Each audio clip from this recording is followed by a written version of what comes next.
Good afternoon and namaskar to all the fellow colleagues from the universities and various colleges. Welcome to the sixth and the last day of this live conferencing of this online program on NEP 2020. Today we have with us the Pro Vice Chancellor of Indira Gandhi National Open University, Professor Uma Kanjilal. Professor Uma Kanjilal, faculty of IGNOU, library science background, but took several initiatives related to the technology in the university.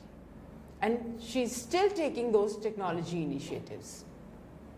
One of the national coordinators of SWAYAM Prabha and SWAYAM. She is a Fulbright scholar from University of Illinois, and she was a principal investigator of National Virtual Digital Library sponsored by Ministry of Culture, which was housed in Indira Gandhi National Open University. I'll not get into the detail of her publications and so on, but extensively written on technology. We welcome you, Professor Uma Kanjilal, for this last session on, again, technology-related issues, whether SWAYAM Prabha, or what are the initiatives of Government of India. Thank you, and over to you, Professor Uma Kanjilal.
Today I am going to talk about National Education Policy 2020 vis-a-vis digital education.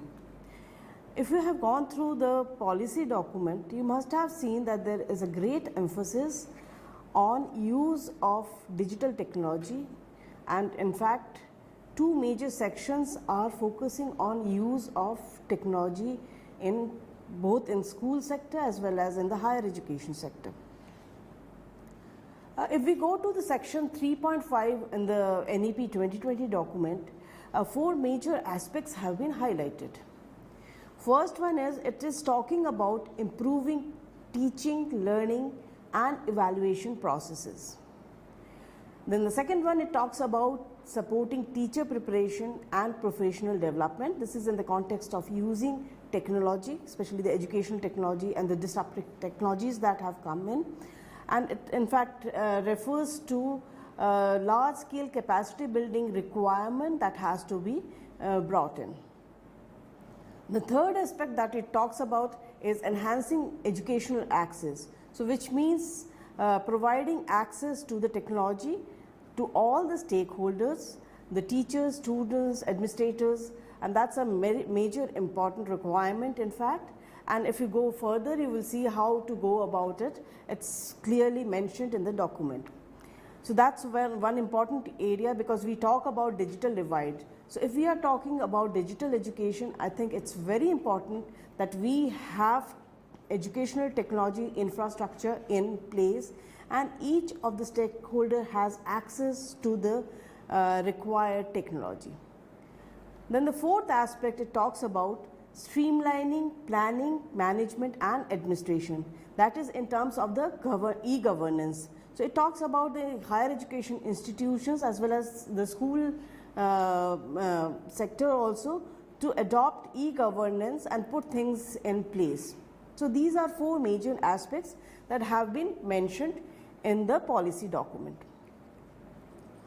If we further move on to section 3.6, it talks about a rich variety of educational software that needs to be developed and made available for students and teachers. And again, if it's not just developing, it has to be made accessible to all. So this is very important aspect that has been focused on. Then the second aspect it talks about is it has to be made available in all different Indic languages. So it's basically we get software either in English or maximum in Hindi.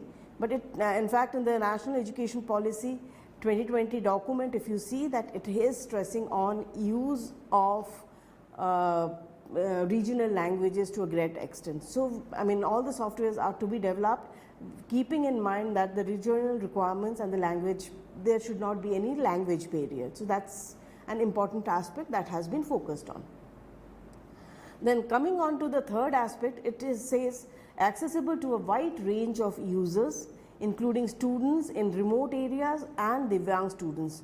So I think what it refers to is providing access not to just the computing technology, it should be also the internet, web, and in fact last mile connectivity that needs to be put in place. Then the fourth aspect, it talks about teaching, learning, e-content, which is already, I mean, the process started with the National Mission on Education through ICT in 2009. This needs to be further extended, and large-scale development of e-content and e-resources generation is very much required. And in fact, all the stakeholders, the states, central government, all the institutions involved in the process needs to get into action in developing engaging e-content, and that also in all regional languages. Now coming to the different platforms that developed over the years, and if you look into the National Education Policy document, it clearly states that there are already certain platforms like Diksha, Swayam, Swayamprabha, which are operational and in fact not going in for any duplication of effort. So whatever platforms are already available, that has to be actually enhanced further to, upgraded further to, fulfill the requirements of digital education that we talk about.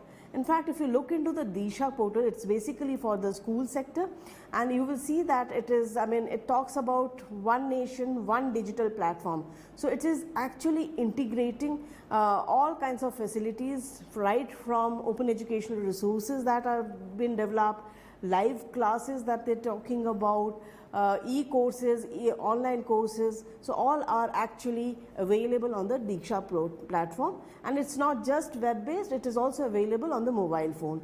And if you look into, already 22 states are involved in the process, and if you look into the statistics, huge number of participants are already there and have been extensively using the Diksha platform. Now coming to the higher education, a major intervention that was done by the Ministry of Education is the implementation of the Swayam portal. Basically, it's the acronym for Study Webs of Active Learning for Young Aspiring Mind, and it is basically India Moocs. And the best part is it is a WordCast made in India platform. So it has been developed in India, for all the, and with indigenous technology. In fact, if we talk about massive open online courses, that is Moocs, the whole initiative worldwide started in 2011. And in fact, India is a late starter. So we had major players like edX, Coursera, Udemy, FutureLearn. We have been actually very successful, and large millions and millions of participants going through all those Moocs courses. So in that context, if you look into, I think India was a late starter. We started somewhere in 2016 offering our courses with we piloted for some time, and extensively from 2017 onwards started offering courses. But already in a short span of time, we have been able to catch up with the world leaders. And actually, if you look into the statistics that are there, we are actually among the top 5 now. So very short time, this SWAYAM platform has become a major success story for the government of India, and it's being extensively used. So if you look into the statistics that is there, that the total number of courses that have been developed, this is in terms of unique courses, somewhere around 2,598 courses, and it's growing in fact in a big way in fact. And till date, in fact, starting from 2016 onwards, more than 8,000 courses have been offered. And these courses basically are rerun also, so the number is growing like anything. And if you look into the cumulative enrollment that is there till date, I think we have already more than 2.76 registrations on the SWAYAM portal. Total certification issued so far is 11.66 lakhs. We are in fact waiting for the last session's result to come out, and this number will increase. So if you look into the registrations data, it's quite high, but that way the certification is not happening. I think there needs to be an intervention that needs to be put in, and all the institutions, the higher education, especially higher education institutions, need to work towards it, inform their learners, make them aware about the platform that is available, and it needs to be also embedded with the curriculum structured in a manner so that you have credit transfer also possible. And in fact, as on date, we have somewhere around 159 institutions, higher education institutions, who have adopted the SWAYAM courses for the credit transfer for their students. So this is actually also again growing in a big way. Apart from this course-wise registration on SWAYAM, we have a SWAYAM Vertical 2, and this Vertical 2 provides for a platform. It's kind of an LMS which provides for any institution to offer online courses. So if any of the institutions, they are interested in offering some online programs, say MBA, MCA, whatever it is, they can just, at a UG level, PG level, they can just have to approach SWAYAM team, and they can actually offer their this is, as it has been provided by the ministry, it's available for all, and they can offer their programs through the Vertical 2. And in fact, this capacity building, this FDP program that we are running is also working on the SWAYAM Vertical 2 itself. So this is how SWAYAM has been growing, and it's getting really popular over the years. And the best part of it is, it's the unique feature that we have is it follows a 4-quadrant approach. So when we talk about 4-quadrant approach, what is it? In the first quadrant, we talk about providing high quality video lectures, multimedia, simulation, animation, etc. So basically, if a course is of 4 credit, you get around 20 hours of video content or multimedia content available in that course. And then the second quadrant is the e-content or the self-instructional material, text-based material. It could be e-books. You can provide links to open educational resources, open access journal articles, books, etc. So that's the second quadrant of this SWAYAM. The third quadrant is the assessment part, where you can include assignments, quizzes, problems, solutions, etc. And the fourth quadrant is the most important, which actually brings in the interactivity in the online courses that are offered on SWAYAM. That is the discussion forum. And since you have been using the same platform already for this FDP, so you are already familiar with the platform itself. And in fact, it's not just for the interactivity. One can also think in terms of using the discussion forum as a platform for assessment as well. So, and in fact, it's the interaction, if you see, it's almost like real-time interaction happening. Apart from the 4 quadrants, there's another quadrant. In fact, the ministry insisted that all the national coordinators go in for all the videos, transcripts are to be provided. And these transcripts are to be actually, required to be used for the purpose of translating into 12 regional languages.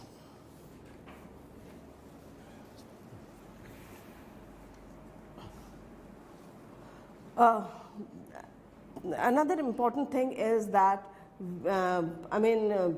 it's not just going through an open course on SWAYAM. Well, I got an instruction that I should also speak in Hindi, so मैं कोशिश करती हूँ थोड़ा थोड़ा हिंदी में भी बोलूँगी. So I'll mix Hindi and English so that everyone benefits. तो अभी मैंने जो बोला 4 quadrant में courses तो available है, open courses. बट अगर किसी को सर्टिफिकेट चाहिए तो कैसे सर्टिफिकेट मिलेगा? So in that case actually NTA, that national testing agency, पूरा कंट्री में they have centres spread over the country and online exams are conducted. So you can see the kind of facility that's in the screen, that you can see the kind of facility that is being provided by NTA.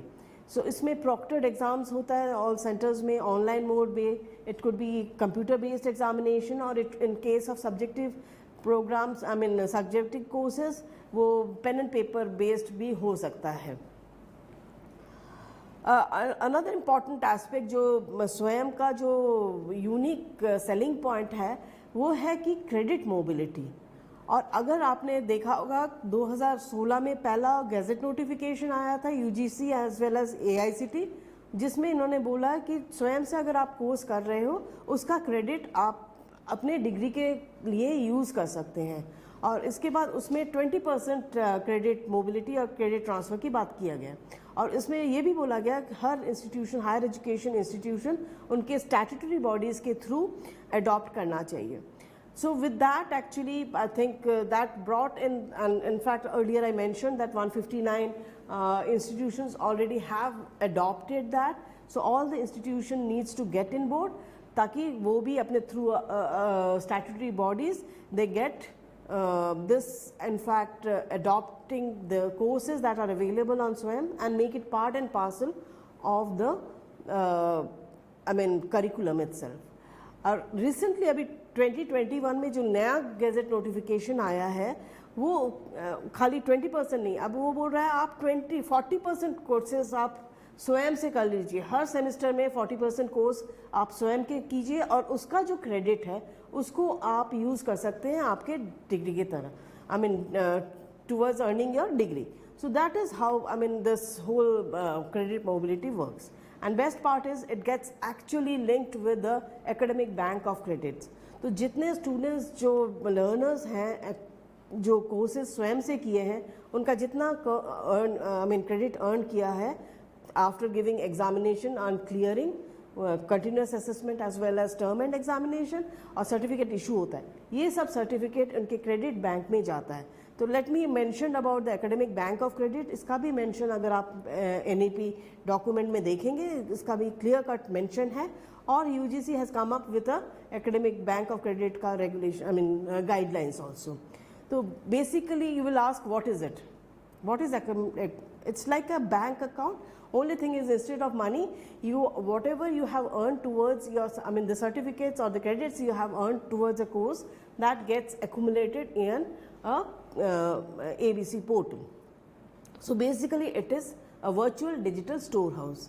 और हर student, they can actually open account. वो उनको register करना होगा ABC के through, और NAD जो national academic depository है उसका अकाउंट है तो उसके थ्रू भी वो लोग रजिस्टर कर सकते हैं. तो उसको लिंक करना होगा. और जब आप रजिस्टर कर रहे हैं ABC पोर्टल में, आप एक जो स्टूडेंट है उसका यूनिक ID क्रिएट होता है. उस ID को लेके वो क्लेम कर सकता है अपना credit for transfer. In fact अच्छा, another important thing is this facilitates multiple exit and multiple entry points. Our student during their whole entire education tenure, they can just pick and choose courses, drop in, drop out, and use, then at the end of the tenure, if they have earned the sufficient credits that are required, it can accrue towards the degree and they can claim their degree or diploma, whatever it is. And in fact, the way it works, it's the credit transfer is, you can see in the features also that I have put in, you can visit the site of ABC and credit is transferred seamlessly from their account. The only thing is that the host institution has to agree and it should be part and parcel of the curriculum so that it can be added towards the degree. This whole portal is in fact, I mean, the facility is powered by DigiLocker और इसका जैसे मैंने पहले भी बोला था national academic depository में linked है, तो उनका जो सर्टिफिकेट्स पूरा कंप्लीट डिग्री आपका NAD में अवेलेबल होता है और ABC में जो आपका कोर्स वाइज सर्टिफिकेट्स है वहाँ से आएगा, तो इसको कंबाइन करके कंप्लीट डिग्री, तो interlink of ABC and NAD is there. Another important intervention from Ministry of Education I would like to mention is the Swayam Prabha channel. This is basically meant for last mile connectivity. अब web के लिए, internet के लिए connectivity का issue हो सकता है, तो हम बार बार एक्सेस की बात करते हैं, तो अगर लास्ट माइल कनेक्टिविटी करना है, I think multiple channels we have to reach out our learners. Channels in a sense that it's not just web based or mobile based online courses. You can think in terms of using TV channels for the purpose of that. So ये स्वयं प्रभा का भी जैसे in fact it's based on the GSAT 15 that was launched in 2015 और उसमें 24 ट्रांसपॉन्डर्स में से 2 transponder ministry of education को दिया गया था 2016 में, और I mean for the purpose of only educational content. So curriculum based educational content स्वयं प्रभा में 2017 से इनफैक्ट अवेलेबल होना शुरू हो गया है एंड इट इज़ अवेलेबल 24/7. सो ये 34 चैनल्स जो अवेलेबल है, और अभी रिसेंट जो डेवलपमेंट है, एक तो अभी budget this years budget in fact it was declare कि 200 चैनल अब अवेलेबल होगा. तो 34 एजुकेशनल चैनल्स जो थे पहले इनिशियली जब था, major chunk of the channels were with the higher education and 3-4 channels were with the school sector. Then there was a decision sometime in 2020 कि उसका 12 channel were taken away for the school sector, class 1 से 12 के लिए, individual classes के लिए एक channel, और बाकी जितने 22 चैनल्स थे वो फॉर हायर एजुकेशन. तो उसके बाद अभी क्या हुआ, जो रिसेंट डेवलपमेंट हुआ है, बजट में जो डिक्लेयर भी हुआ, 200 चैनल खाली स्कूल सेक्टर के लिए आ रहा है.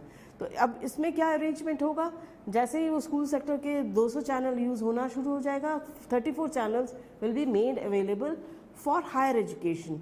And apart from that in fact there is a plan, and I think very soon we will be having around 60, more than 60 channels for higher education. So additional channels we are expecting. और ये channels in fact आप अगर देखेंगे इसका access आपको basically मिल जाएगा DD फ्रिश dish TV के through.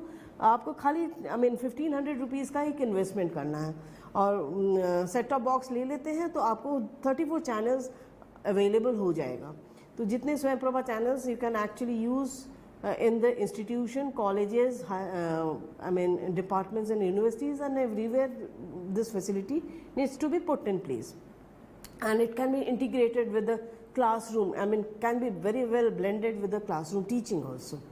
Another important thing is जितने हमारे live sessions या regular every day 4 hours fresh session minimum होता ही है, और उसको फिर repeat किया जाता है, तो इस हिसाब से पूरा दिन available होता है. अब ये जो लाइव सेशंस या जो भी रिकॉर्डेड सेशंस जो फ्रेश कंटेंट अवेलेबल किया जाता है, उसके बाद हम आर्काइव करते हैं, और उसको आप अगर if you miss out in the real time you can actually go to YouTube and have a look into the archive videos.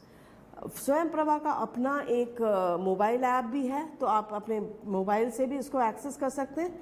Apart from that it is available through Jio TV and dish TV. स्वयं प्रभा का एक portal है जिसका मैंने भी यहाँ link भी आपको दिखा रही हूँ, swayamprabha.gov.in.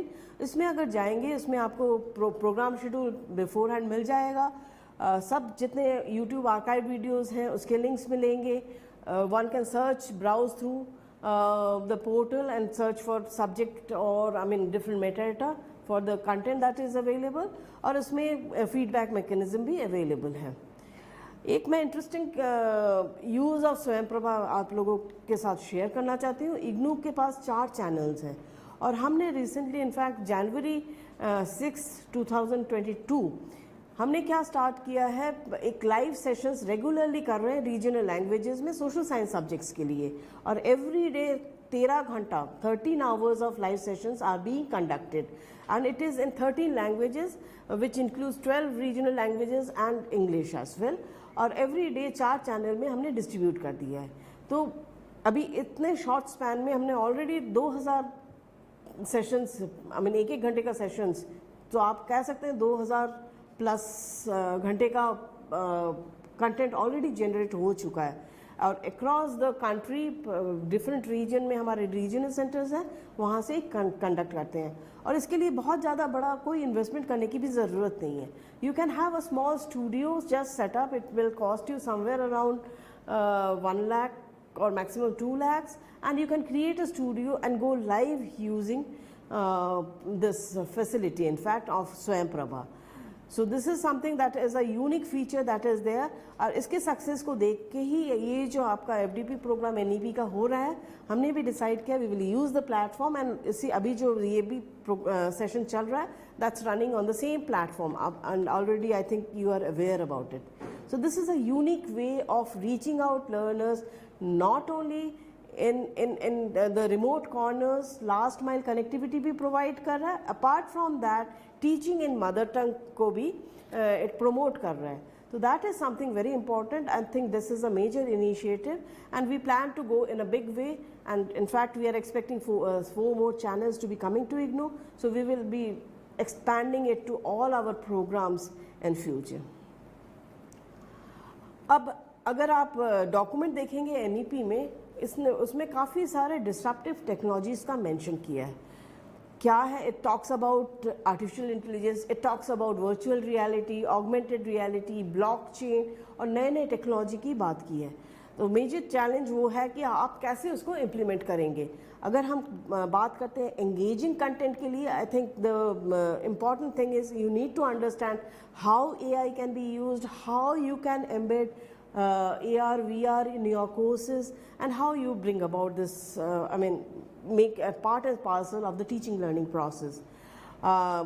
Document में ये भी बोला गया है कि there should be emphasis on research, innovation in those disruptive technologies, और इसके लिए National Research Foundation should be working toward that. So there is a mention about National Research Foundation, जिसका focus ये disruptive technologies, latest updated emerging technologies जो है उसमें काम करे.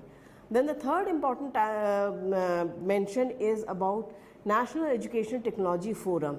So the whole idea about NETF is that it will identify emergent technologies, market में क्या available है, और उसको कैसे आप teaching learning के लिए adopt कर सकते हैं. So I mean in a mass scale adoption, how we can go about it, that's how actually NETF is going to work on. So let us talk a bit about the disruptive technologies that I mentioned. जैसे artificial intelligence की बात की है, आप इसको कैसे use कर सकते हैं, और आज के दिन में बहुत सारे ओपन सोर्स टेक्नोलॉजीज अवेलेबल है and you can use it. So अगर आप डिजिटल एजुकेशन की बात कर रहे हैं या ऑनलाइन एजुकेशन की बात कर रहे हैं, then it can be used for the purpose, I mean you can use intelligent tutoring systems, you can use personalized learning, customized personalized learning can be done just based on the analytics that is generated. Then the AI tutoring, AI based tutoring, teaching assistants can be created. I mean, you can bring in even robotics in the whole process. You have adaptive learning approaches can be adopted. Then natural language processes, chatbots. I think many platforms you've seen chatbots are being used. Basically ये जो chatbots है, it's driven by artificial intelligence. Then you have conversational artificial intelligence agents that can work. It can be used for the purpose of big data, data mining, etc. And the best part क्या है, आज के दिन में जितने learning management systems या MOOC platforms है, they are having all these features inbuilt in them, and it can be extremely used for the purpose of online learning or virtual learning. AI की बात जैसे कर रहे हैं, तो I think I need to mention also about big data and learning analytics. In fact, you can use it for purpose of, link data can be used, which can be embedded in the whole curriculum design based on student profiling, real-time usage, course feedback, transcript analysis, staff skills, etc. So it can be extensively used for that purpose. It can help in just-in-time interventions. कहीं कोई student lag कर रहा है तो identity skill gap analysis आप कर सकते हैं and engage your students online using the big data or learning analytics. Then personalization, already I mentioned about it, and based on the demographic details, profile of the learner, it can actually, and their study history, how they study, what is their, how they perform, and all those aspects, data can be captured, and customizations, personalization can be done. Then, big data can be also used for the purpose of multimedia indexing, जैसे common images in videos जो popular हैं वो identify करे और उसको भी actually may be used for the purpose of understanding the fitness of the content, e-content that you have developed. And it can actually, apart from that, it's not necessary that you use the big data and data analytics just limited to the LMS, that is the learning management system, या Moocs platform. ये data mining आप across platforms कर सकते हैं, जैसे social media में भी अगर आप कुछ एक्टिविटी कर रहे हैं उसको भी आप यूज़ कीजिए and the whole social learning information can be collected from different platforms and integrated with the your basic learning management system or Moocs. Let me talk a bit about augmented reality, virtual reality. I think ये बहुत extensively अब लोग बात करने लगे हैं और इसका emphasis आप अगर NEP 2020 document में देखेंगे already there. और best part है बहुत सारे services, applications, platforms आपको freely मिलता है. So open source काफ़ी सारे availability है.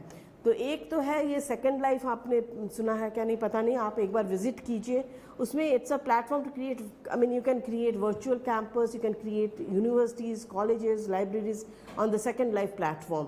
और उसमें क्या कुछ नहीं, आपको you take, it's like a gaming platform. You take in an avatar, walk in, go to a library, read books, you can go to a classroom, attend classes. So that's a fantastic immersive learning environment that is created. Then we have tools like Google Cardboard, which can actually connect to the smartphones. 360 cities free apps जिसको use कर सकते हैं आप, 360 degree panoramic images and videos for VR. Time Looper, again a freely available application. It can be used for VR time travel app के लिए. So you can actually visit locations through historical lenses.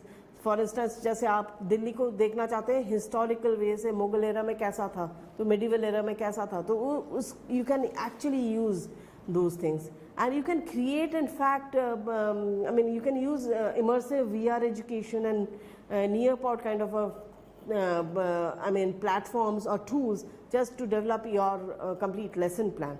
So this is how I think future of education, where we will be focusing a lot on augmented reality, virtual reality.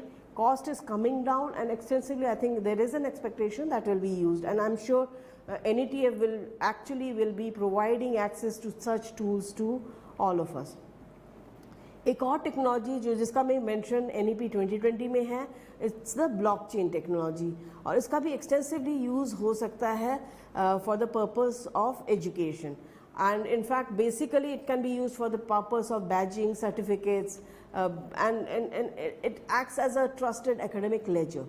Blockchain technology in fact can help the educational institutions in improving their record keeping, maintenance of the records, then payment transactions, etc.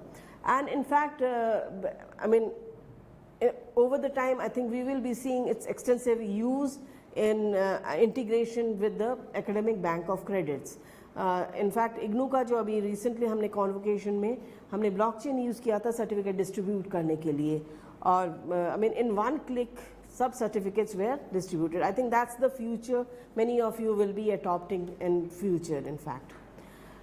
Now talking about, I would like to focus a bit on the National Education Technology Forum, which is going to be an autonomous body in fact, or it is going to be a platform for free exchange of ideas on the use of technology to enhance learning, assessment, planning, administration, etc. So actually they will be providing exchange of knowledge, ideas, best practices and all those things. It is going to facilitate decision making on the induction, deployment and use of technology. They will, make you aware about the technologies that are available, what will be best suited for your institution. So hand-holding is expected in future. And third important thing is it's actually going to build intellectual and institutional capacities in education technology. So that is going to be the future, and we are looking forward. I think already ministry has started establishing the NETF, and we will be seeing the results very soon, in fact, once it is operational. So I'll actually conclude by saying that there is a lot of emphasis on digital education if you look into the NEP 2020 document. And it is expected to be a game changer in the country, which can actually help in access to basic education, skill-based education, lifelong learning, both formal and non-formal. So I think gradually हम लोग सब जैसे gradually we are getting, in fact COVID-19 taught us, many of us were not using online tools, platforms earlier, but everyone got into the bandwagon of using them. And I think many of you are aware, but I think it's going to, the use is going to increase further in future. It's going to enhance the quality of teaching and learning, to improve the relevance and effectiveness of basic education, and it's going to expand distance learning opportunities, especially for disadvantaged groups, and especially when we talk about reaching out to the remotest corners. All sorts of technologies are being made available. It's focused on the NEP document also. It says that all the platforms that are there needs to be updated and enhanced further, so that the utility increases many folds, in fact. And in fact it is expected to also raise the GR. So at present the gross enrollment ratio is somewhere around 27.6%, and it is expected that by 2035, or NEP document में भी clear cut mention है कि it has to be raised up to 50%. अगर हम इस level का GR reach करना चाहते हैं, I think just brick and mortar facility is not good enough. I think we need to adapt to the digital technology that we talk about, and then that's the future that we are looking forward to. And there is an overall government policy in higher education which is actually directing towards promoting digital education as reflected in NEP 2020. I think हम सबको एक साथ मिलके we need to understand what are the technologies available, what are the facilities available, and all the stakeholders need to get together, share ideas, share knowledge, and I think then only the implementation of NEP 2020, where digital education is concerned, is going to be a great success. Thank you very much.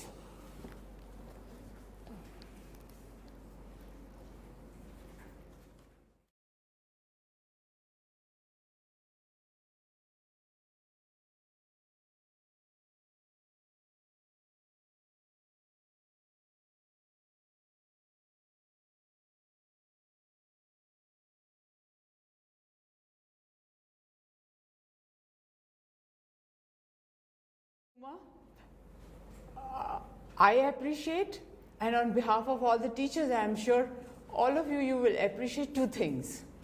एक तो जो उनकी slides बनी थी, आप सब ने देखा, wonderful slides she had prepared. Second important point, the content was also very good, but उस content में अगर आप देखेंगे जो point उन्होंने highlight किया, explain किया, the disruptive technologies. बहुत जगह अगर आपने आई एम श्योर पढ़ा होगा NEP डॉक्यूमेंट, उसमें बहुत जगह ये शब्द इस्तेमाल किया गया है, डिसरप्टिव टेक्नोलॉजी. और हम सब टीचर्स जो हैं we are trying to find out a solution कि what are these disruptive technologies. Blockchain कैसे यूज करना, जैसे आपने कितनी आसानी से बताया कि टीचर्स कैसे या यूनिवर्सिटीज कॉलेजेस में ब्लॉकचेन कैसे यूज हो सकता है. What is virtual reality, what is augmented reality. तो जब तक हमको नहीं पता तो we can not implement it, but you had explained it very well. Thank you so much. There are questions, but I would like to ask one question which comes to my mind. You talked about, आपने बात किया OER पे. तो जितना हमने 3-4 दिनों में हमने पिछले 6 दिनों में लाइव सेशंस दिए, OER पे अभी हमने डिस्कस नहीं किया. तो can you please explain us what does OER means and how teachers can use this open education? Yeah, it's I think very important aspect, and all faculty members, teachers all need to understand also what is OER. So it's basically open educational resources. इसका मतलब क्या हुआ? इसका मतलब ये है कि open license में जो learning resources है, it is to be made available. और open license क्या है? इसका मतलब you can reuse, repurpose, adapt, adopt as per your requirement, redistribute, whatever you want to do it. So I think many of the institutions are coming up with OER policies, or in fact ये जो term है, it came somewhere in and as a follow up of MIT Open Courseware, और 2002 में ये coin term किया गया. और उसके बाद जो है काफ़ी सारे रिपोजिटरीज ओपन कोर्सवेयर भी काफ़ी आगे बढ़ा है, एंड बहुत सारे इनिशिएटिव्स भी वर्ल्ड ओवर हैपेंड कि जहाँ OER open educational resources have been made available. So it actually entails it's, so अगर हम रिसोर्सेज कह रहे हैं तो ये क्या रिसोर्सेज, एजुकेशन रिलेटेड रिसोर्सेज हैं, तो वो किस लेवल तक है? It could be a complete book, it could be just a module, it could be even the questions, quizzes that are available. So the advantage for teachers क्या है? अगर आप कोई कोर्स बना रहे हैं और ये you can actually refer to see how many, I mean in your subject area, discipline area, अगर open educational resources अगर available है, you can adopt it, adapt it for the course you have. In fact अगर आप ODL and online regulations 2020 आप देखेंगे, उसमें भी clear mention हुआ है कि 40% of course आप OER से adopt कर सकते हैं. You can create your own course using the OER content that are there. और इंडिया में हमारा एक जो मेजर इनिशिएटिव हुआ है, that is national education, I mean NME-ICT, National Mission on Education through ICT, 2009 में स्टार्ट हुआ है. उसमें क्या किया government, ministry of education, that earlier I mean MHRD, they had actually provided funds to a number of institutions to create educational resources. So initially it was copyrighted, जो आप use नहीं कर सकते हैं, बट 2014 में there was a concerted effort made and a decision was taken. और आज के दिन में जितने open educational resources available है and developed under the NEP-ICT, they were made available under the open license, that is CC by SA. इसका मतलब आप जो भी मटेरियल अवेलेबल NME-ICT के अंडर डेवलप हुआ, जैसे NPTEL के कोर्स मटेरियल है, EPG पाठशाला की कोर्स मटेरियल है, CEC ने UG लेवल में काफ़ी सारे कोर्स मटेरियल बनाए. सिमिलरली इवन वर्चुअल लैब्स, आपके spoken tutorials by IIT Bombay, बहुत सारा content over the years generate हो चुका है. तो एज अ टीचर अगर I am interested to creating I mean developing a course, I think it should be, we should look into the open educational resources, and these are actually validated content. ये भी नहीं कि कोई भी जैसे विकी में कुछ मटेरियल हो गया, वो नहीं. These are validated content that is coming from the best of the experts. तो वो आप अपने कोर्स में अडॉप्ट कर सकते हो और उसको इनफैक्ट इंटीग्रेट कर सकते हो आपके करिकुलम के साथ. So that is how we can use the OER. Yes, thank you so much, because that was a very important concept you touched upon in during your presentation. और हमने सोचा कि ये वाला concept जो है हमारी teachers को, हमारे जो university teachers हैं, college teachers हैं, उनको पता होना चाहिए. So there are several questions, or one of the important points which everyone has made, that it's a very good presentation. Thank you. So that's what many people they have written. One question is asked that can you explain again what is vertical platform? जो स्वयं प्रभा में आपने कहा था ना. अच्छा, second vertical. Okay, सो स्वयं का एक तो जो मेजर प्लेटफॉर्म सबको दिखाई देता है वो वर्टिकल 1 है. उसमें हमारा कोर्स वाइज रजिस्ट्रेशन, सो उसमें जैसे मैंने मेंशन किया था 2000 से ऊपर हमने यूनिक कोर्सेज अवेलेबल है, वो कोर्स वाइज रजिस्ट्रेशन के लिए है. बट एक बैक एंड में भी वर्टिकल 2 है जिसके बारे में लोगों को अवेयरनेस नहीं है. And that if any institution is interested in offering online program, तो वो क्या कर सकते हैं, they have to approach Swayam team और उनको बोलना पड़ेगा कि we want access to the vertical 2 to offer our online program. So जैसे हमारा स्वयं का वर्टिकल 1 में काम करता है वैसा ही करता है, खाली डिफरेंस यहाँ है कि स्वयं वर्टिकल 1 में खाली सिंगल कोर्स आपके हैं और वर्टिकल 2 में कंप्लीट प्रोग्राम डिपेंडिंग ऑन किस लेवल का प्रोग्राम है, जस्ट सर्टिफिकेट अगर 4 प्रोग्राम है सब कंबाइंड इंटीग्रेटेड एक जगह में आपको ऑफर कर सकते हैं। और ये इनफैक्ट आप अगर उसको भी आप देखेंगे ODL and online regulation, in fact first जब वो ऑनलाइन रेगुलेशन भी आया था 2017 में, इट ऑल्सो क्लियरली मेंशन कि आपको स्वयं में ही कोर्सेज ऑफर करने हैं। बट लेटर ऑन एक्चुअली 2020 में जो रेगुलेशन कंबाइंड रेगुलेशन, वहाँ इन्होंने परमिशन दे दिया है कि आप अपना भी LMS यूज़ कर सकते हैं, learning management system. The advantage actually for going in for SWAYAM Vertical 2 is you don't have to do huge investment on setting up your learning management system. You don't have to do any investment on cloud space or anything like that. You have a ready-made platform, you decide, you develop the contents for your online program and offer it on the SWAYAM Vertical 2. So that's how it is to be used. Okay, thank you.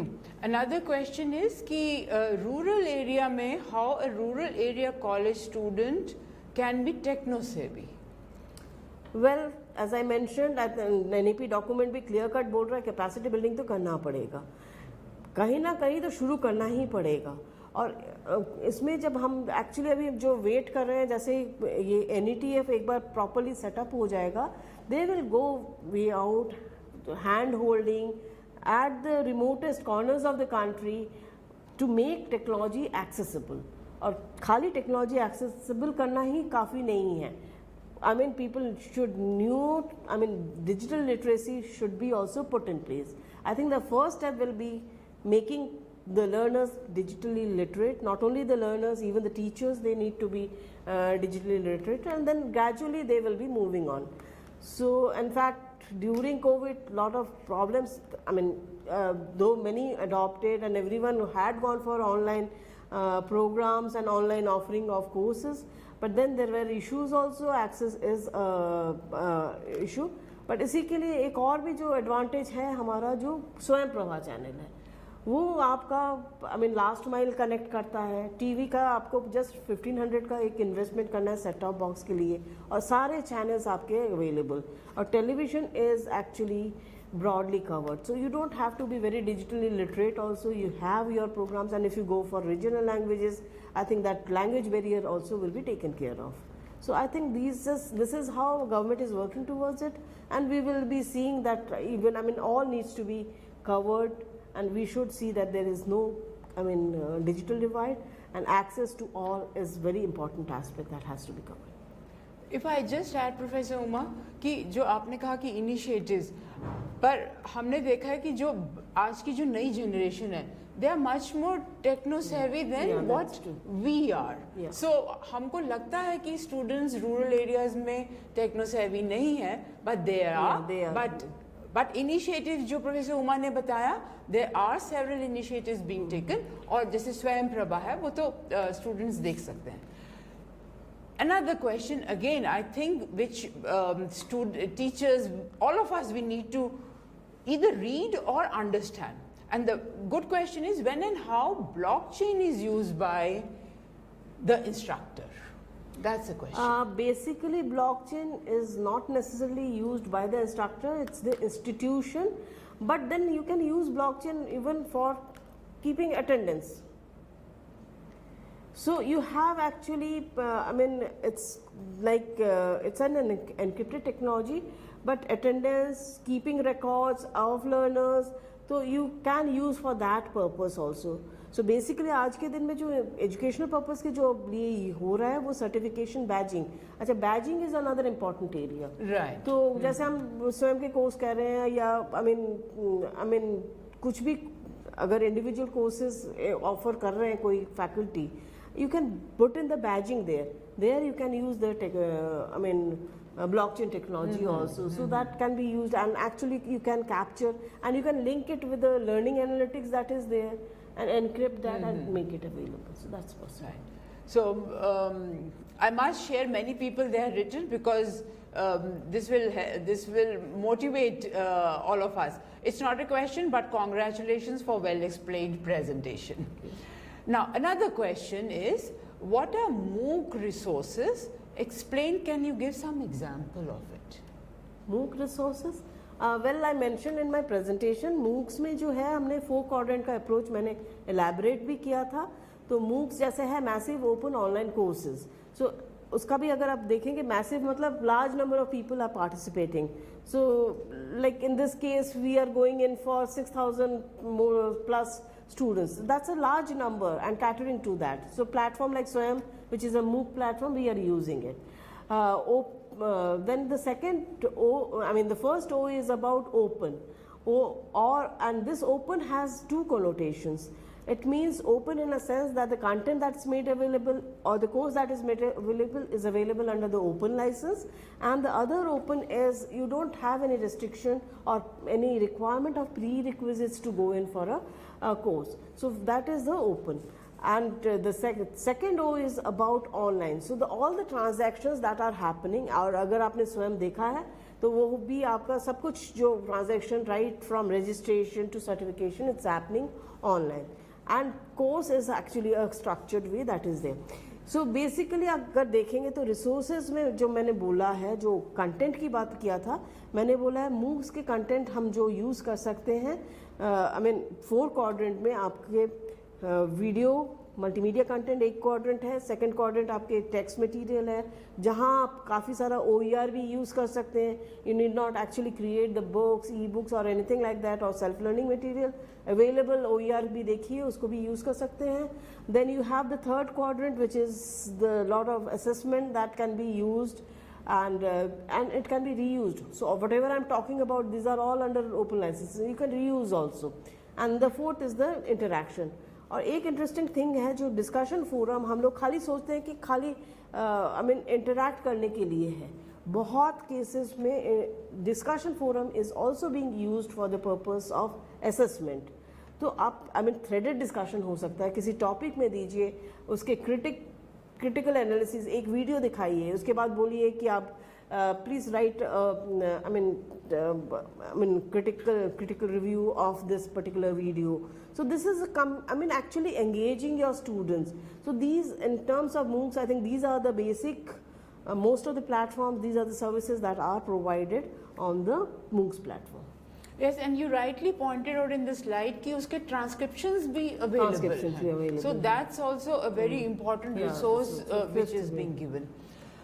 Another question is, I think the answer which we are also looking for, what will be the timeline of these mentioned educational technologies to reach out to the local parts of the country?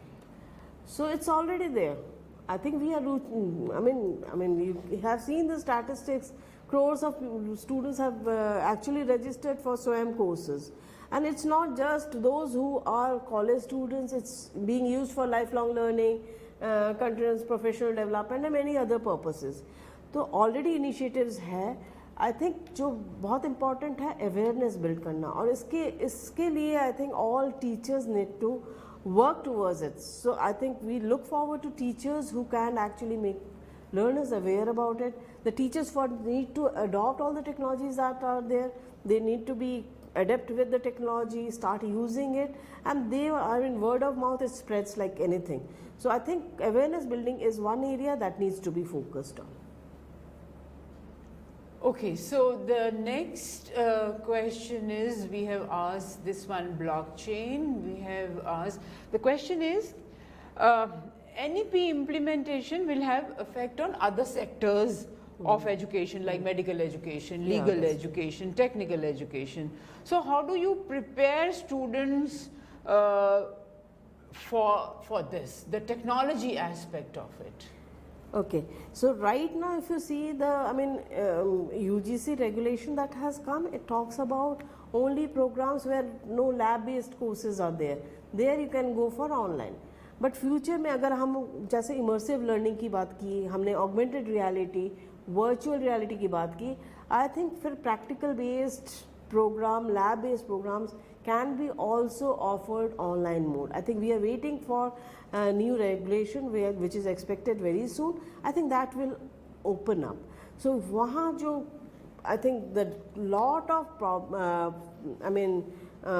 possibilities are there. जैसे हम medical के लिए कहते हैं telemedicine का एक जैसे process है. Right. Same way, in fact, haptic devices are there. Immersive way, in fact, you have virtual glasses which can be used for analyzing. So I mean technology, I mean lot of research is going on, lot of innovative technologies are coming. At the moment cost is very high, but I think in future it will come down, and it's quite applicable, and especially when we talk about practical based learning in the labs. We can create complete virtual lab, we can have immersive learning, all practicals can be conducted online using all the AR VR tools that we have. There are several questions. Again, I repeat, very appreciative of the presentation. But maybe समय का थोड़ा सा अभाव है. We will take one or two questions. एक question है, the स्वयं प्रभा जो channel है, is it available in offline? Means without internet connectivity? Yeah. So as I mentioned, जो अभी वो without internet ही है.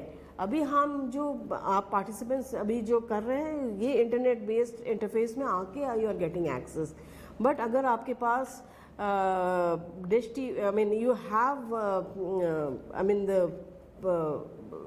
set-top box for the DD free to air channels. In fact, you can use that for that purpose. So you don't need internet for that. Yes. So Swayam Prabha is available. That's why it's being seen as a potential technology which can reach the last mile, remotest corner. Because TV हर घर में है almost. So I think that is the advantage of having स्वयं प्रभा. तो उसके लिए internet ज़रूरत नहीं है. हमने जो बिल्ड किया, आप जो इसमें अभी प्लेटफॉर्म में कर रहे हैं, to build in the interactivity. तो आप टीवी में भी देखिए, बट जैसे चैट के थ्रू इंटरैक्ट करने के लिए एक प्लेटफॉर्म यूज़ किया है. बट आई थिंक फ्यूचर हम ये भी करेंगे कि फ़ोन इन फैसिलिटी डाल देंगे तो एकदम ही इंटरनेट की ज़रूरत ही नहीं होगा. तो that can B also brought in. Maybe we'll take the last question, and again, yes, this is a very important question, and सबके दिमाग में है अभी क्योंकि वो हो रहा है, and it's one of the disruptive technologies. Can you just give me one example of AR VR? Lot of things that in India also I have seen happening. So you can create a complete classroom. So just use, in fact, we had some demo also. You have to take the special goggles that are there. You walk through a lab, you can actually, and आज के दिन में in fact I did not touch on because NEP में भी mention नहीं है, metaverse की भी बात कर रहे हैं. So technology is going to that level. So I think you can create a complete lab. Chemistry lab ही सोच लीजिए. Augmented reality, you walk through, you feel that there is a lab, you have all the solutions and all those things that any experiment that you want to do, you can just do it using those goggles. You will feel that you are just immersed in that environment. And as I mentioned about Second Life, very good example. मैं suggest करेंगी हर teachers को have a look into the Second Life platform. अपना अवतार लीजिए, just walk in and you are in a virtual class or in a virtual university. So all sorts of possibilities are there. Thank you, Professor Uma. Maybe we will just taking a few administrative questions. Your presentation was excellent. और ये हम सब ये कहते हैं, और professor Uma ने भी शुरू में यही कहा, read the document, NEP document, और आपको डिजिटल टेक्नोलॉजी, डिजिटल कैसे कर सकते हैं अपने कॉलेज में, यूनिवर्सिटी में कैसे इसका इस्तेमाल कर सकते हैं, all of you will learn that.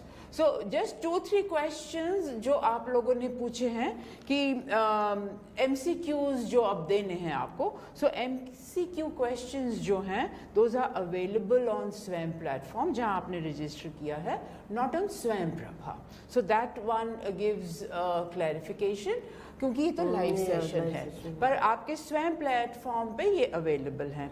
दूसरा इम्पॉर्टेंट पॉइंट जो है, अनाउंसमेंट जो है, वो ये है कि आज फिर at 4:15 you will be watching the 2 very important videos. One is by Professor Kasturi Rangan and another by Professor Bhushan Patwardhan. which is also available along with the other videos, but आज इसका हम special telecast हम इसका करेंगे. Next question is again, yes, available on Swayam platform. There is no separate link which is created so far for the quiz questions. So that we want to make sure and announce to our learners. And again, question is, I think you have to just log into Swayam and you get all the quizzes and everything there itself. So you have to get familiarized with the Swayam platform itself. Right. So the questions, it's written कि where are the assignments. तो इसमें assignments तो नहीं है, MCQs हैं जो discussion forum के पे based है और उसमें term end जिसको हम कहते हैं उस पे भी based हैं.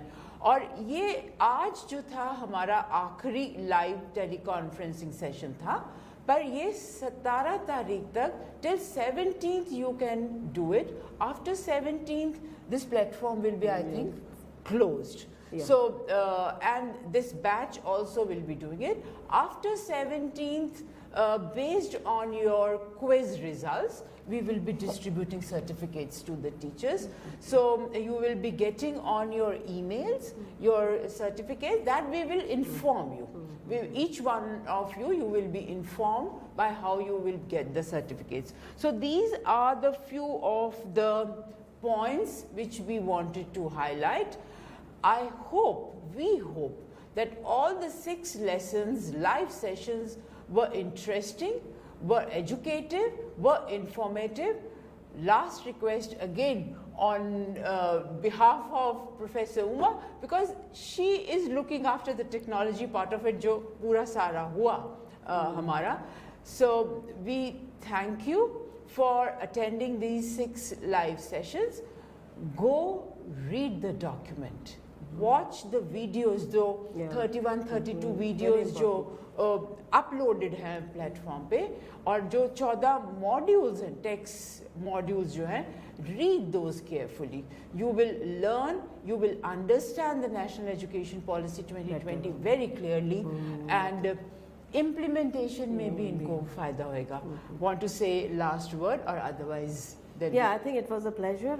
We need to see that more and more participants come in, and I think you have already enjoyed it, and I think it's a learning, and you should be our ambassador to take this forward, and in fact implementation is very important. Otherwise NEP 2020 will remain as just a document. So I think it's important that all gets involved in the process. Thank you very much. Thank you so much. Stay safe. Sab namaskar. Namaskar.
Before I start with the actual presentation of the policy itself, I will spend a few minutes with respect to the relevance of education in the present context. A lot of things have been asked to me in public with respect to why at this time an educational policy, what kind of relevance does it have in the context of India and the context of the global developments. And always you have to articulate some aspects of it. Of course, first we all recognize there's more than 3 decades since we had the last one, and there are several developments that have happened. India, of course, will have the highest population of young people in the world over the next decade, and we recognize that nearly 50% of the population will be below 35 years of age, aspiring for high quality education. This democratic dividend certainly has to be taken advantage of. I don't think we have discussed it in several platforms. We have debated it, and certainly this is a direction and aspiration for the country which we have to realize. Globalization and demands of a knowledge economy and knowledge society call for emphasis on the need for acquisition of new skills by learners on a regular basis for them to learn how to learn and become lifelong learners, a critical consideration to be addressed appropriately. And that is where this education policy certainly has focused on. Changes in knowledge landscape, especially science and technology, I don't have to say here, but advances in big data analytics, machine learning, artificial intelligence, all demand skilled workforce involving mathematics, computer sciences, data science, as well as multidisciplinary abilities across the sciences, social sciences, and humanities. The education of future need to be reconfigured in order to meet the goals of the global education development agenda. We are a part of that. The goal 4 of the Sustainable Development Goals 4 of 2030 that seeks to ensure inclusion and equitable quality education and promote lifelong learning for opportunities for all. So this is broadly just to give it kind of a flavor of the kind of consideration probably the people who matter in terms of defining when to come out with a policy thought about. Now, how did we go about? A little bit of that also is of interest for the audience here. The process, of course, was that we had the members of the policy committee with the government set it up. And then we had a members of a drafting committee. We thought that besides the policy framing, we also need to bring it up in a way in which it can be presented. We had a special drafting committee. It had members of the policy committee also. And then we had a set of members, experts, who provided a kind of a technical secretariat support for doing this. And not to be satisfied with it, this is where I have my own strong views. The question of being independently evaluated with respect to the type of presentation we are making, ideas that we have created, and the strategy we have crafted. We put certain peer reviewers, people who are away from the policy formulation, who are very well aware of the kind of educational system, the academic system this country over the years, and therefore competent enough to give us very vital inputs about the first level of drafting this policy. So there were peer reviewers here. Discussions and consultation, we went through a very, even though this particular policy was initially having a basis of previous policy document, in fact, 4 years of work, very intense work had gone through in the formulation of this policy earlier itself. Documentation from downward consultations were there, submissions from individuals and groups were there. So there was the previous Honorable Minister of Education. We had also the TSR Subramaniam Committee and many others. So we had many things to fall back on. The question was to review them, to adopt them, and to see where we need to move extra efforts. And that is where we saw that discussions and consultations with the different stakeholders, including organizations, institutions, and individuals. We had quite a number of inputs which were new, which had very unique in terms of things which were not earlier presented or considered for discussion. And of course, when everything was ready and when we made an initial presentation to the ministry, they felt that ultimately going to the public domain is a national, very important national document. We need to get the public responses of what they are in for the future of education. We got more than 2.5 lakh responses from both from the school and the college education, higher education point of view. So that was another major thing. We went through a consultation with the state educational authorities, including in many of the states, we had also consultation with the state ministers.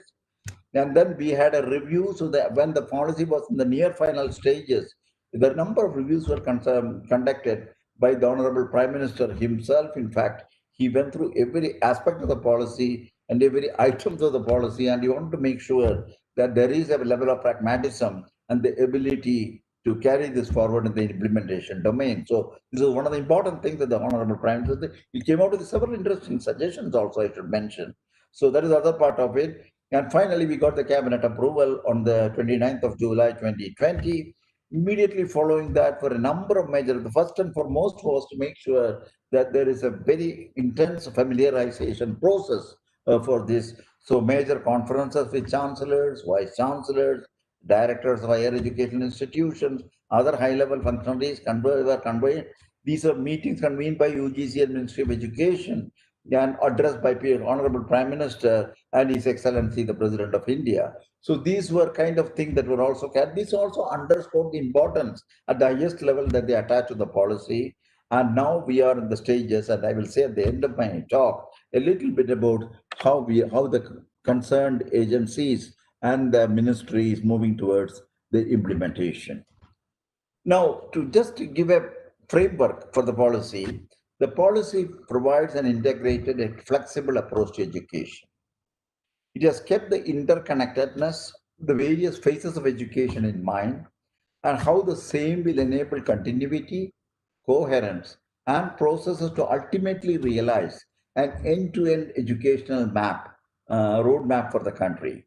An articulation of a broad view of education encompassing the holistic development with special emphasis on kindling of the creative potential of each individual in its richness and complexity has grown increasingly popular in the recent years, several domains of discussions. The policy thus aims to have it aims at the development of the 21st century skills. I don't have to re-emphasize what these 21st century skills are here for the students while giving them the flexibility in making choices consistent with the dynamics of a knowledge society. Before we go straight into the higher education and go into the details of the same, a little bit about the connection between the school education and the higher education. We do recognize, all of us, and the policy does so, the interconnectedness of the various phases of education. I mentioned it earlier. School education is of intrinsic importance, there's no question. How a student experiences the schooling phase of education could have a significant influence on those subsequently pursue higher education, including professional and vocational, besides, of course, helping to lay the foundation for lifelong learning. So keeping this in mind, I'm trying to first put the overall policy element, the element that is gone into the policy as a part of the academic side, not just on the governance and other areas. We have the early childhood care and education, home education, Anganwadis and preschools. One of the very key elements, because we did make transformatory recommendations in the context of the early school education. I will say a few words about it in the subsequent projections. And right now it is divided over a 15-year period of foundational, preparatory, middle, and secondary. We'll see the details of that. On the higher side, of course, we have the undergraduate, general education, teacher education, professional and vocational to focus a little bit. And then we have the postgraduate, masters, and PhD, need not be emphasized here. And ultimately, a national research foundation, a unique institution that will spur the research, and particularly in the educational institution and university system particular. And then, of course, we have areas like lifelong learning, adult education, and many other areas that have been also including the use of technology for education. These are all part and part of. So this is just the broad elements of the policy which you have touched upon in the policy. And I will, of course, as requested, I will try to concentrate on the higher education, but not before saying a few words about the kind of things that we have thought about in bringing the school education to a new domain. The extent 10+2 structure is what the early school education will be. It will be modified with a new pedagogical and curricular restructuring of 5 plus 3 plus 3 plus 4, covering the ages 3 to 18. I have shown it here in terms of 4 levels. The foundational level, where the policy, this is the education starts, unlike at 6 years, now it starts at 3 years. 3 to 8 years is what we characterize the first 5 years as the foundational phase of the school education, 3 years of pre-primary, preschool, and then we have a primary education, which is first and second class, the grades. So you have the 5 years here. What is important in this phase, which will take you up to the age of 8, is the fact that the policy recognizes the individual differences in the cognitive development of children at this stage, and therefore formal structured learning will be absent during these 5 years. So the important thing is that each child has to be evaluated with respect to its growth of the brain, and these are not uniform, so there is no linear pattern in which the growth occurs. And it's also important that 85% of the brain virtually is matured by the age of 8. So we need to make sure that the learning process is suitably adopted, that maximal advantage of this kind of a pattern by 85% by the age of 8 is whether it is language learning, whether it is literacy and numeracy. These are all critical elements in this phase of the foundational phase of the school education. This you carry forward a little more from unstructured, you go into the curricular structure in the next 3 years, that is from age 8 to age 11, where the curricular structure and standardization can be slowly introduced. And carrying this forward for the next 3 years, you virtually go into subject areas. You have a teacher children student interaction much more effectively, and also have the capacity for abstraction, because that is something which was in the earlier 2 phases much less because of the nature of the brain growth. And lastly, we have the secondary education, the last 4 years of school education, ages 14 to 18. There will be multidisciplinary orientation with exit options. This is the phase that will prepare the student for undergraduate program, and that's why I'm coming to this, because undergraduate program is very much related to the kind of orientation in the policy that we have tried to create in the secondary level of the school education, including early introduction of liberal arts education.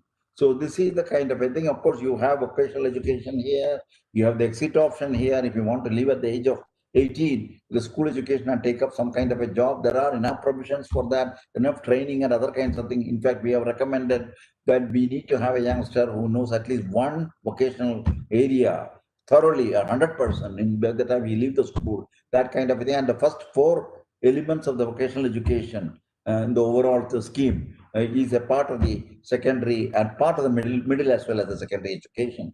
So this is the broad thing. I thought I wanted to emphasize this mainly because these are the times and we understand today the neural sciences and the kind of cognitive science which dictated this study of creating a policy around the present understanding of the brain and its growth. And I thought I should bring it to the attention of this erudite audience. And this is just to give you an idea of a brain, how critical it is to make sure that we make use of the brain and its stimulation, the early phase of the child's growth. And one can see very clearly cognitive stimulation, what it does to the brain, to a case where such a simulation has not occurred. We can very clearly see the temporal lobes, how different they are in terms of its growth and maturity, and which essentially means how much you take advantage of the pattern of the brain growth in terms of the learning process and also the teaching process. Now, having said all this with respect to the school education, we move over to the undergraduate education, part of the higher education. What the policy does is to promote a holistic. We have made a broad approach which is holistic and multidisciplinary at the undergraduate level. And this is something which is not new to this audience, and especially I know IIT Delhi's some of the very early efforts in the context of holistic and multidisciplinary education. They generate more imagination and creativity in the student to ensure their all-rounded development. And of course, the concept which we today term as a liberal education, which is really multidisciplinary and holistic, is an age-old idea in the Indian context. I don't have to say this again. The Banabhatta's Kadambari, which is considered a person was recognized as truly educated when he mastered the 64 kalas encompassing music, dance, painting, culture, languages, and in addition to subjects such as science, engineering, and mathematics, as well as vocational subjects. Liberal education explores the remarkable relationships that exist among the sciences and humanities, mathematics and arts, medicine and physics, etc., and more generally, the surprising unity of all fields of human endeavor. A comprehensive liberal education develops all capacities of human beings: intellectual, aesthetics, social, physical, emotional, and moral in an integrated manner. So, this is the approach, and this is the one we have tried to translate in the policy as a crucial step to lead India into the 21st century. The fourth industrial revolution, multidisciplinary education is central. Even engineering schools, I know IITs following this, in this case, will move towards more holistic multidisciplinary education with more arts and humanities. While arts and humanities students will have to learn more science, while all will try to make an effort to incorporate more vocational subjects and soft skills. India's rich legacy, I mentioned about Bhanabhatta's work and many other kind of work subsequently in the arts as well as in sciences and beyond, will significantly help in making the move towards such an education, hopefully an easy and natural transition. Now, how is it that the policy has put that in concrete terms? Liberal education with broad multidisciplinary exploration, it has to be an imaginative and flexible curricular structure, creative combinations of disciplines of study. This has been chosen, whether it's arts, crafts, sciences, mathematics. One has to see how do you create a creative combination. This has to be all worked out. And multiple exit and entry option is another important feature of the undergraduate education. And master's and doctoral education will provide the sub-based specialization as a part of the higher education. The 3 to 4 year undergraduate students with multiple exit options, the 4-year program is the main recommendation in terms of the undergraduate program. Undergraduate degree will encompass, of course, liberal arts, multidisciplinary and holistic education. And then you have the chosen major and minor concept that is there. We have the vocational subjects, and later on, even professional education will be brought into this kind of an undergraduate education, which is a 4-year. The 3-year program, which is currently very much there, will be retained with the necessary changes to bring in more holisticity and interdisciplinarity. Both the 3 and 4-year programs lead to a degree with honors with research work. So that is another thing that one. So there is a provision for research work in the undergraduate program, which prepare on one side, it really enriches the youngster. On the other side, we certainly have a better preparation for the higher education. And ultimately, exit provision does exist with a 2-year diploma in the with a 2-year diploma at the end of 2 years of undergraduate, and a 1-year certificate at the end of the first year of the undergraduate education. These are all drawn in a way in which there is enough provision for the person when he exits. He will have an appropriate kind of a professional career which can be chosen. And this is a preparation that you try to do in the first year and second year of the undergraduate education, with the proviso that in case in the later years you want to come back to the education with certain provisions with respect to the preparatory part of the entry, you can still continue your education to a 3rd year or a 4th year or even higher education part of the postgraduate education. This is also kept as a flexibility in the system. On the master side, 2 years for those with the 3-year undergraduate degree, 1 year for those with the 4-year undergraduate degree with honors, and an integrated 5-year program is the 3 kind of flexible way in which you can go towards master education. Next one I would like to bring is integrating professional education.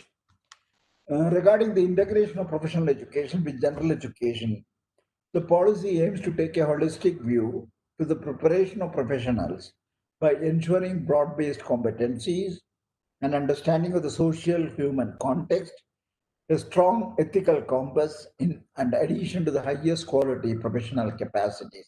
There is something holistic about the recommendation that we have made. I'm sure most of the professionals are very aware of this particular part of it, especially the IIT faculty and the academics. And but we have made a strong pitch for this because we think many of the higher education institutions, especially the university system, certainly need to address this much more seriously than what has been done so far. All institutions offering either professional or general education must be organically evolved into a multidisciplinary institution offering both by 2030. The overall higher education sector will aim to be an integrated higher education system, including professional and vocational education. Thus, this approach will be applicable to all higher education institutions across the current streams, which will eventually merge into one coherent ecosystem of higher education. This is ultimately the objective by 2030, 2035. There is certainly a time frame. It's not easy to make this kind of transformation, but we think that we need an integrated professional education as a part of an overall higher education. Now we come to the quality higher academic research in the fields. Again, I don't have to carry coal to Newcastle by giving you why we should do research, but put some numbers here just to see that the situation in our country with respect to research. Whereas IITs and those ISERs and things like that, you have tremendous research and vibrant activity going along with teaching. The broader question of the university systems, both state and the central, I think we need to do quite a lot. Even though we do address this question of a quality academic research in the overall context of higher education institution, we would like to particularly make this policy focused on educational systems in the university, and many of the state universities and other private and some of the other private universities certainly has to review this in the context of the type of recommendation we made. And we do know the importance of the European Union estimate that 2/3 of the economic growth of Europe during they came the research. You had also, if you really look at the European accomplishments in the research and innovation, I was just trying to look at some of the details. 15% of all productivity gains in 2013, and that an annual increase of 0.2% of GDP in R&D investment result in an annual increase of 1.1% in GDP, a five-fold return for the type of outcome that they were getting. If you look at the present research and innovation investment, in our case, 0.7, we can keep debating on that. One has to compare it with respect to something like 2.8 in US or for 4.3 in Israel or South Korea. These are the kind of which are 3 times the proportion of GDP. And this lower level of investment certainly meant the number of researchers in India per lakh of population is just 15. Numbers are 400, 800 kind of numbers. We talk of US as an example. Other it has an impact. I don't have to again emphasize low levels of patent application and scientific publication. So these are the kind of thing, and certainly it was a very important agenda in the annual discussion with regard to propagating research in the higher educational institutions. And so we have spent a considerable space and time to make sure that we have some very tangible recommendations on promoting this. Now, how have we tried to recommend it? We have tried to recommend the creation of a national research foundation. It is it is based on the fact that the policy will put emphasis on catalyzing and energizing research and innovation across the country in all academic disciplines, with particular focus on the state universities and colleges. I said that in the beginning, and that is where really the lacuna does exist, and they are serious there too. A fund to seed research in all universities and colleges so that synergies between the research and quality education can be leveraged maximally. NRF will fund across all disciplines. It's not only in engineering, and also it will expand the research and innovation at all universities and colleges, including private institutions. We have not made a distinction between private institutions and public funded institutions. And the criterion will be, of course, the merit of the proposal and the kind of capability to do research and the type of outcomes. And we need to make sure that they get the benefit of a funding system where this can be pushed further. After all, they also educate Indians, and many of the people depend on the private institutions for education. The NRF will have the provision to cover many themes: science and technology, social sciences, arts, humanities, and many more. In the scope, of course, everybody understands funding research through a competitive peer review process, building research capacity at academic institutions across the country through mentorship. There are very specific recommendations we have made regarding the mentorship, the type of bringing in people who are veterans of research, who are at this time available for guiding research in these kind of institutions, who can spend some time doing research, guiding research, and also establishing the capability to conduct research in these kind of institutions, and then create the beneficial linkages between researchers, academy, everybody talks about this, and disseminating research through seminars, which is the other aspect of doing research. So these are the kind of things, just to give a little brief summary, a snapshot of the kind of thought that we have put into the National Research Foundation. We think this needs to be established, and this is also going to be, we had, of course, in our mind, things like the National Research Foundation of USA. There are models of establishing this kind of a system, which really becomes a place where they address the excellence, the relevance, and the kind of outcomes with respect to research. And this has had a very strong influence on the support of research in the educational systems in many of the advanced countries, and particularly if you look at the models like US and Europe. And the other aspect that we have addressed is question of energized and educational capable faculty. We have spent devoted considerable space with regard to the questions of the faculty, the quality and engagement of its faculty. And virtually, we can say the faculty is put back at the heart of the higher education. The rampant practice of contractual appointment, one issue, very heavy teaching loads, these are all may not be applicable to institutions like IITs, but these are anyway, I don't have to emphasize these aspects of it with respect to the broader issue of higher education. The infrastructure support, most faculty do not even have a structural faculty recruitment and development plan. So we have gone into the details, areas like recruitment, development plan, career proposal, progression, compensation management. Every part of the institutional development plan should carry this in the higher education, appropriately designed a permanent employment tenure track system for the thing in by 2030, autonomous faculty empowered to make curricular choices, conduct assessment of students, infrastructure for continuous professional development. These are other aspects of it, and appropriately designed bridge courses for mid-career professionals to get into teaching. That's also available so that if anybody wants to get into the teaching profession from another area where you need to facilitate this by the appropriate bridge courses that can be worked out. One of the important things that we have tried to do is to consider the school education and the teachers for the school education. One thing we found that the existing system, the school education, doesn't meet the type of standards and the type of things that we need to have as a background for teaching at the school level by the conventional educational system providing teacher education. What we have tried to do is to move the school education preparation will be done in the multidisciplinary universities. Departments of education will be set up in many universities to offer a 4-year integrated state-specific BEd.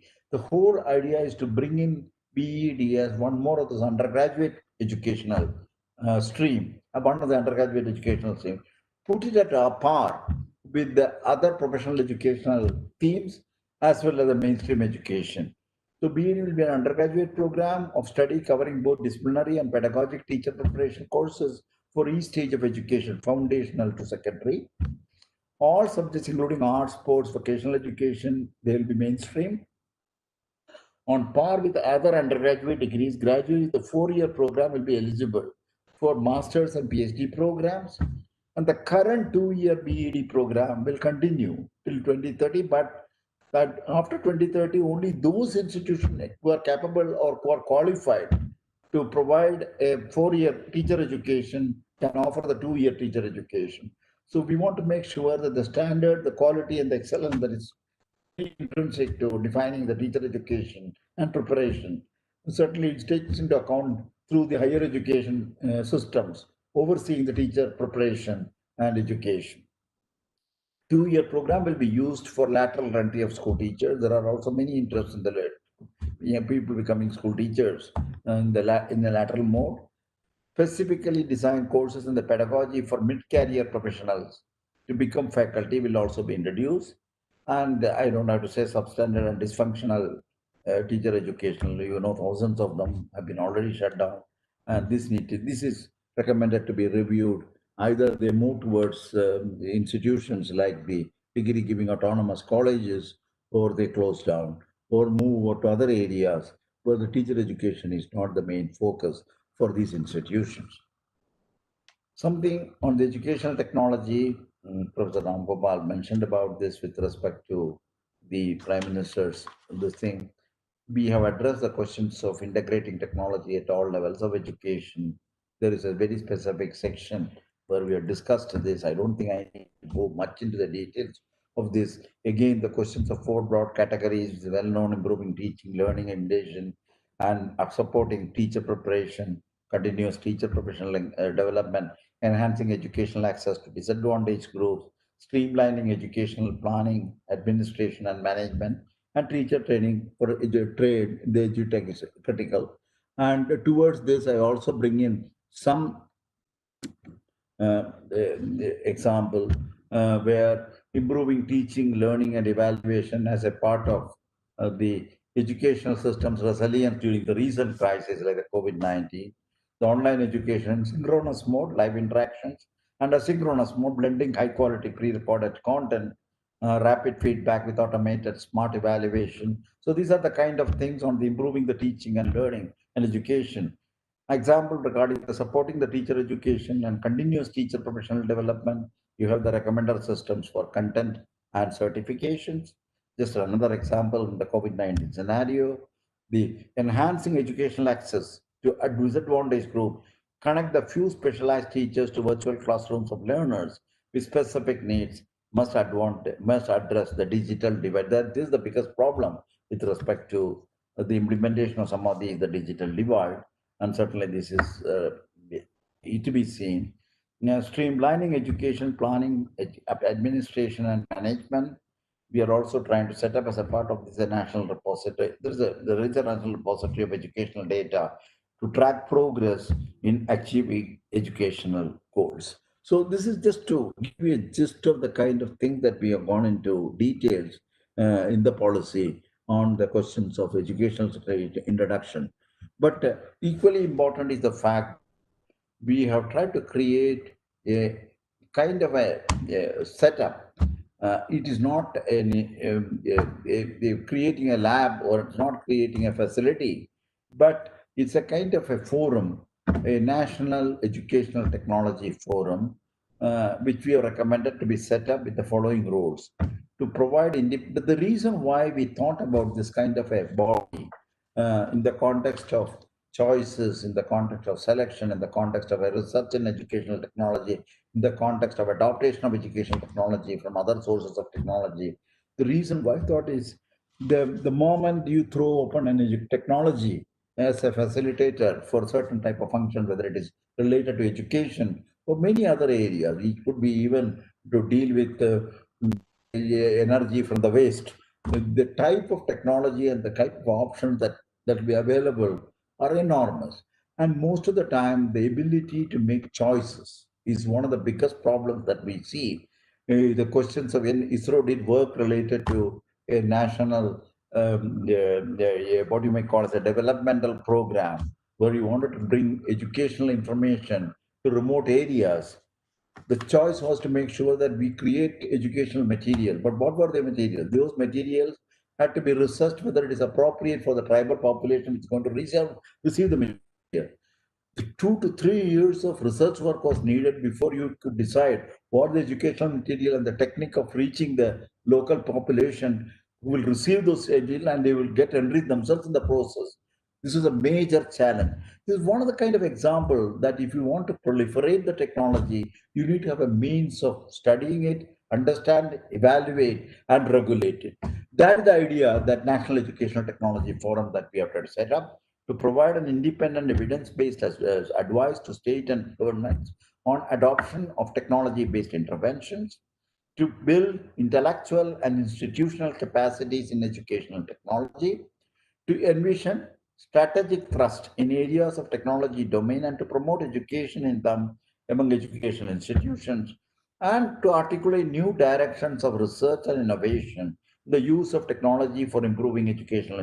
We would assume that these kind of things, also the actual activities on research and things, will be carried out by the Department of Education, which will come up in the higher educational institution, at least some of the higher educational institution.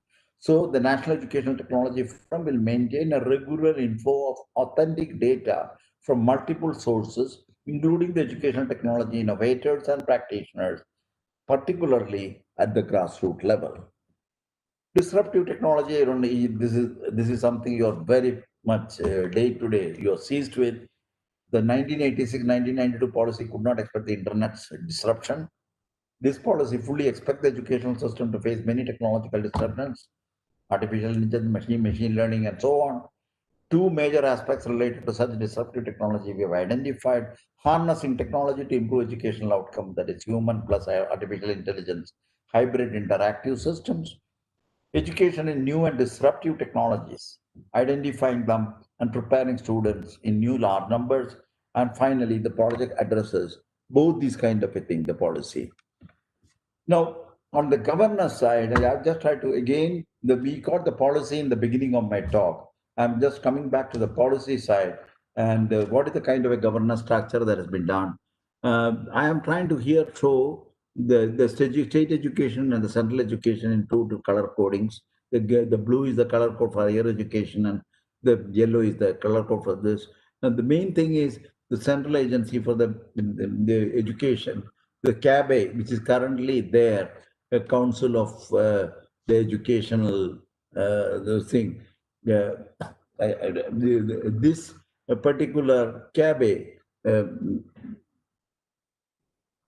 the Central Advisory Board of Education, is now in this policy, they have elevated to the level that they will oversee the overall administration, governance, and evaluation of how the policy is going to work at from the central level, and also to make fine-tuning or midterm corrections if needed, and virtually becomes a kind of a kind of a reviewer and evaluator, and also a recommender with respect to the changes needed in the context of the higher education. So this is the system which is adopting the Central Advisory Board and making it more empowered.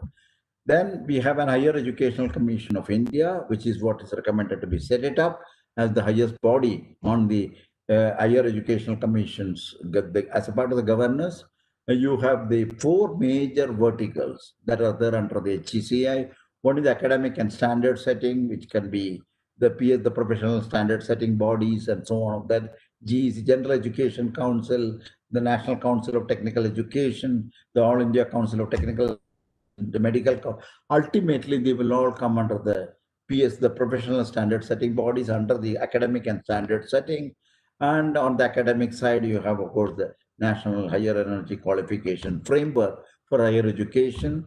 And then you have the second one, which is regulation, the National Higher Educational Regulatory Body. And then you have accreditation, National Accreditation, this is the council. Then you have the funding, Higher Educational Grants Council. So these are the four verticals under a Higher Educational Commission of India. This is what is recommended. And of course, the education provision will continue to be given by the autonomous institutions and other types of institutions which are a part of higher education or school education. So this is the kind of a structure, broad structure, that we have tried to evolve with respect to the governance of the educational system, and with this clear delineation of the higher education part of it. Important about this is the fact that empowered governance and autonomy of higher education. This is something which I don't think that this need to be much discussed when a place like IIT or IAC, but it's good to know that this is one of the things that had been of concern while they were debating on the subject with several of the experts in this area.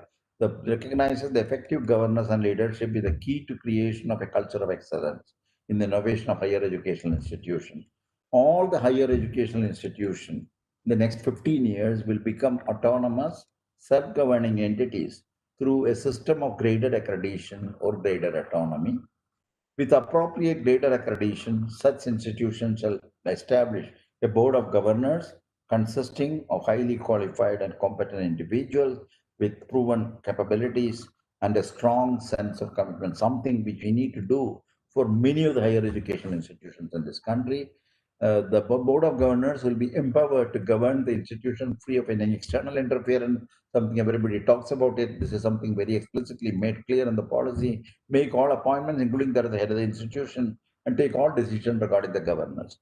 The board of governors will be responsible and accountable to the stakeholders through transparent self-disclosures of the relevant thing.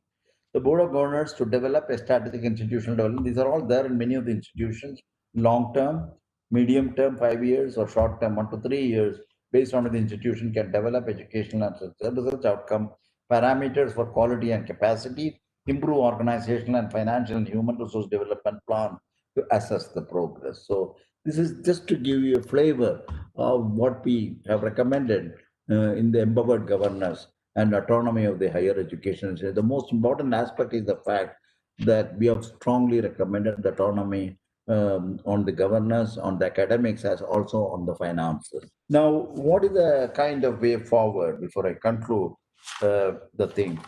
There are several things I did mention in the beginning of my talk that there has been one of the most important steps that was taken immediately after the government took decision on accepting this recommendation with necessary inputs from public domain and other sources is the fact that once they knew that there were a number of presentations, there were a number of discussions, there were a number of seminars and other kinds of interactive systems. And both Honorable Prime Minister and Honorable President were involved in many of these. I don't have to say that here. Many of you were there as a part of that particular thing. So there is quite a lot that has happened in terms of sensitizing the policy in its role, but certainly there are many things which continue to be inquired about, seek clarification about, and not every some of them will come forward only when you try to do these things. You start getting a feel of the issues, and that is where I said about the midterm correction or fine tuning or better clarification or change of strategy. This will be a part and parcel of this. But by and large, I find that this is understood by many of the policymakers and implementation the related responsible people. The MOE itself has done an action plan. Now they have done it. I understand. They have, because I'm telling this both this part of it more from the inputs that I received rather than trying to be a part of it. But I want to say that the MOE has certainly provided a good action plan, which they have worked it out, which has got something like 100 and they have taken the higher education policy section. They have looked at the various policies items. They have converted them into identified action plans, and 181 activities have been identified with the time frame that it needs to do this under 16 broad themes. This is what they have tried to do.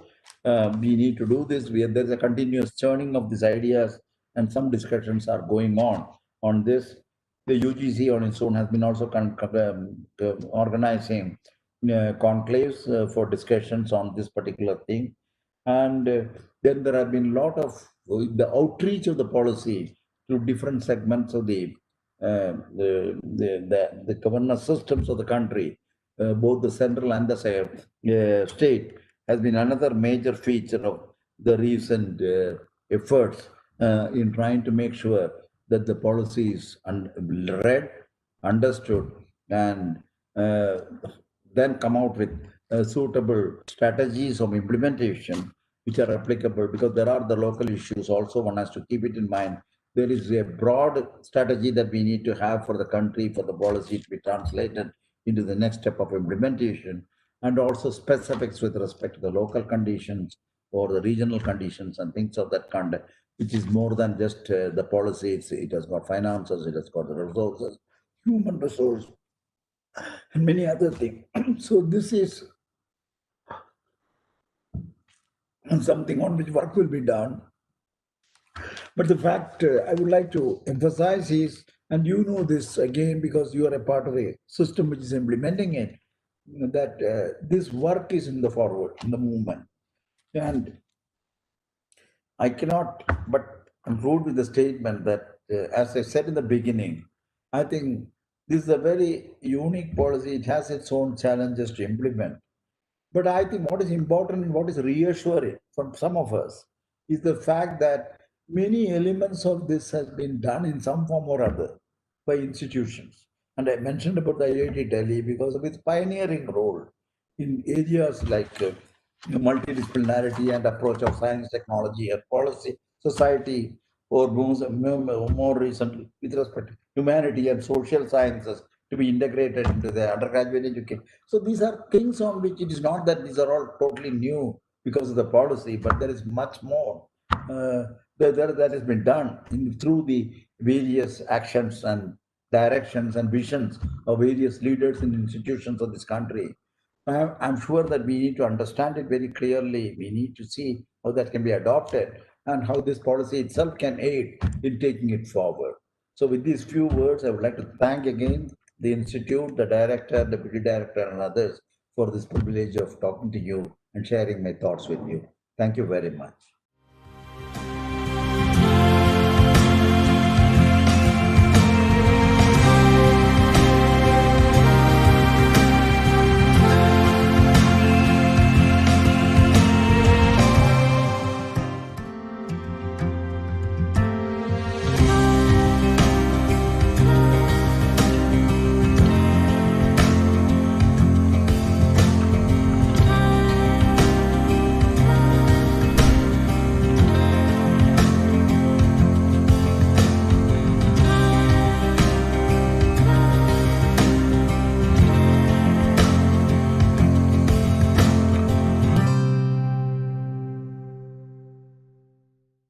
Thank you, Ignu, for inviting me to this lecture series. I will talk to you today about the National Education Policy 2020 and especially its focus on the academic research quality. If you look at the section 18 in NEP 2020, it talks about catalyzing quality academic research through a new National Research Foundation. So NRF is something what NEP is proposing. And I must tell you that NEP is one of the most transformational policy that we are getting after a very, very long time, after over 3 decades, this policy has come. And the genuine focus on the Indian knowledge systems and research is very important. I'll touch upon some of these subjects during my talk of about 30 minutes. As all of us know, we have a long historical tradition of research and knowledge creation, especially in science, technology, humanities, art and literature, medicine and agriculture. And we can go on naming several scholars from ancient India, not only the inventor of zero, but the Kanad, who also talked about basics of physics and the Aryabhatta, Varamira, and Chanakya, Panini, and Patanjali, Charak, Sushrut. The list is very long.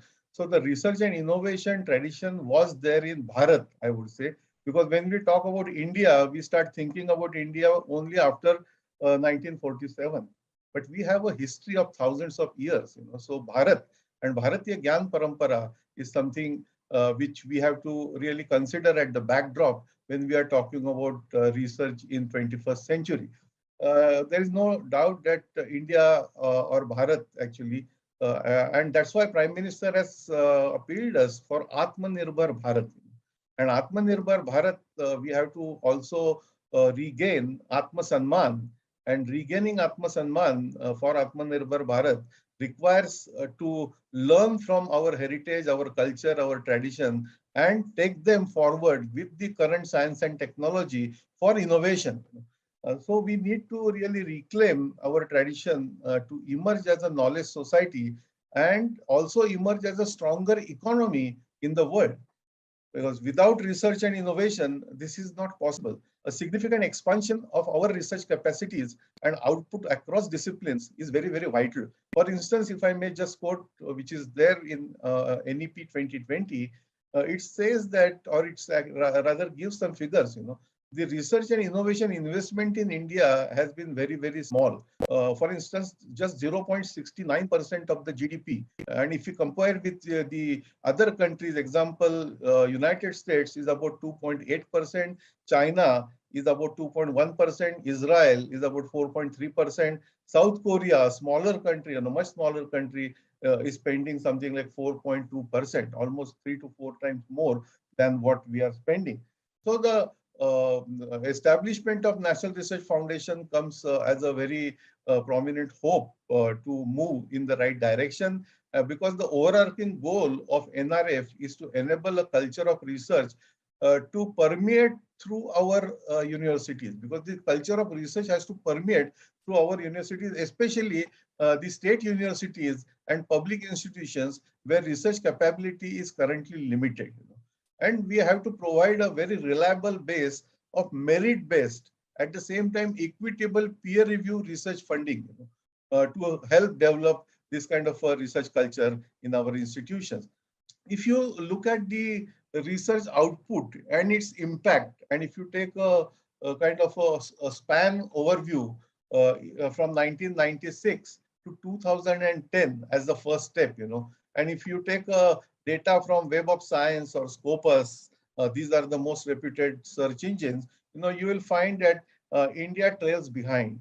India trails behind even of smaller countries like Japan or United Kingdom or Germany. US, of course, is one of the top in the list, but India still trails even behind China. India is trailing behind China. And this is something which we have to work on very, very seriously. I am a biomedical research scientist, and therefore my talk, I will be taking examples from biomedical research, But while I take examples of biomedical research, what I'm telling you is true to many other disciplines as well. For instance, if you compare countries like, say, India, America, China, and Germany, and biomedical research output, if you get data, which we call it as cytometric data from this Scopus, still you will find that India trails behind.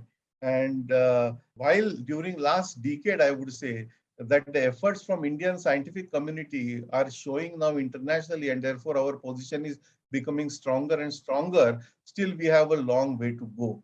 While we talk about research now, I will say something about what is the current status. If I take example of biomedical research, let me tell you that somehow in our country, at least, the research has been going on more on the lines of routine, if I may say so, because there is a very less component of originality and innovation. For example, in medical sciences, if you look at, what kind of original contributions have come from medical sciences from India? If we ask this question, we have to really search very hard. For instance, new molecules, new drugs, how many of them have come from India? The number may be very, very small as compared to many other countries, So this, at the same time, if we look at the potential and knowledge which we have is enormous, but somehow there is disconnect. We are looking at our own heritage just to take pride, and taking pride in past glory is important, but we should not really become kind of sitting back and we just saying that when somebody else invents something, we knew it and it is there in our old text. We should use our ancient knowledge as a knowledge resource and build on that new research, innovative research, and move on and show the world that this is what Bharatiya Gyan Parampara had, which world did not know. And now we are coming out with the new science and technology. In medicine, for instance, the plastic surgery, all of us know, is documented in Indian subcontinent. Even during British period, there has been systematic documentation when the community of Kumars used to do this plastic surgery very, very efficiently, especially the transplantation of nose, because during olden period, chopping of nose was considered as the dehumiliating punishment that was given at that time. So nose transplantation or implantation was very, very necessary. So there is a detailed process which is given.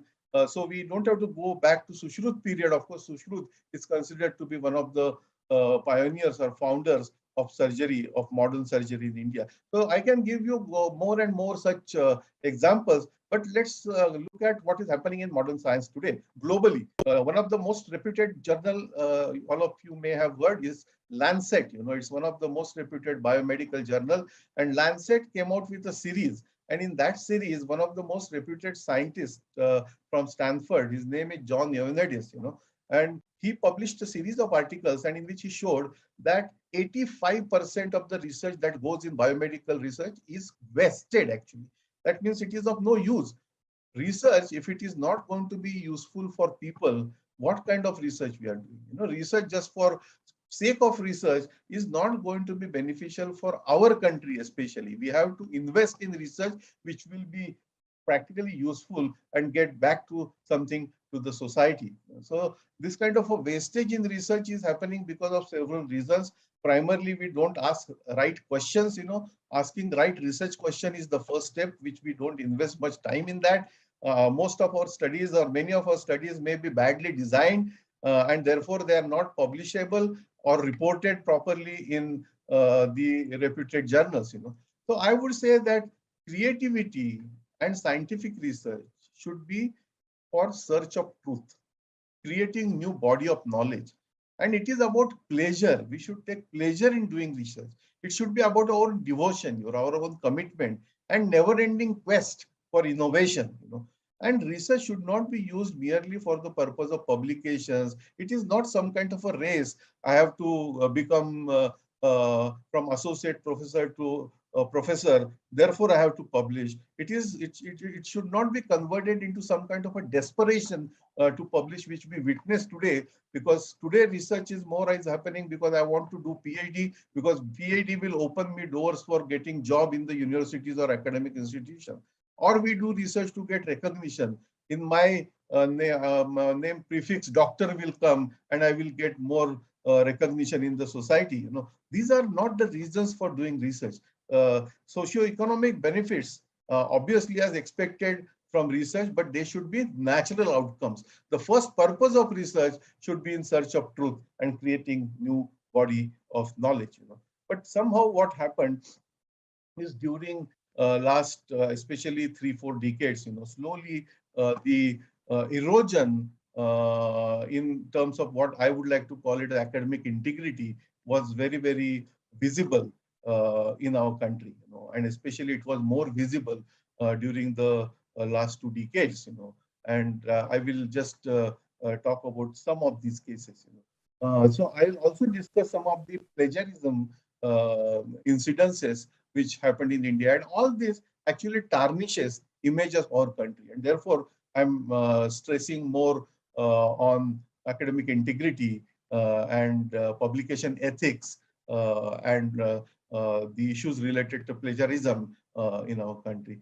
I come from Pune University. So I remember while I was at Pune University in 1992 to 1994, one of the most debated case of plagiarism was unearthed. And that case in court went on up to 2018, finally, when High Court gave a verdict and the 2 senior professors were actually sacked from their service. Senior professors were sacked from their service. In 1996, another case happened in the same university, and this is just, I'm giving you a few examples, but in every university you will find that such cases exist, and if you really go deep into why this is happening and why people become so desperate to publish, why people tend to take shortcuts, unfortunately, I must mention that the root cause of that goes in regulation. And while I am saying that, I'll also going to give you some examples. For instance, and all these regulations, I must tell you that were made with good intentions, but somehow people try to misuse them, and try to find shortcuts. First, I will give an example of UGC regulation. While I was at UGC, we have discussed this thoroughly, and therefore I am frankly sharing with you. UGC Regulation 2010, which talked about API, academic performance indicators.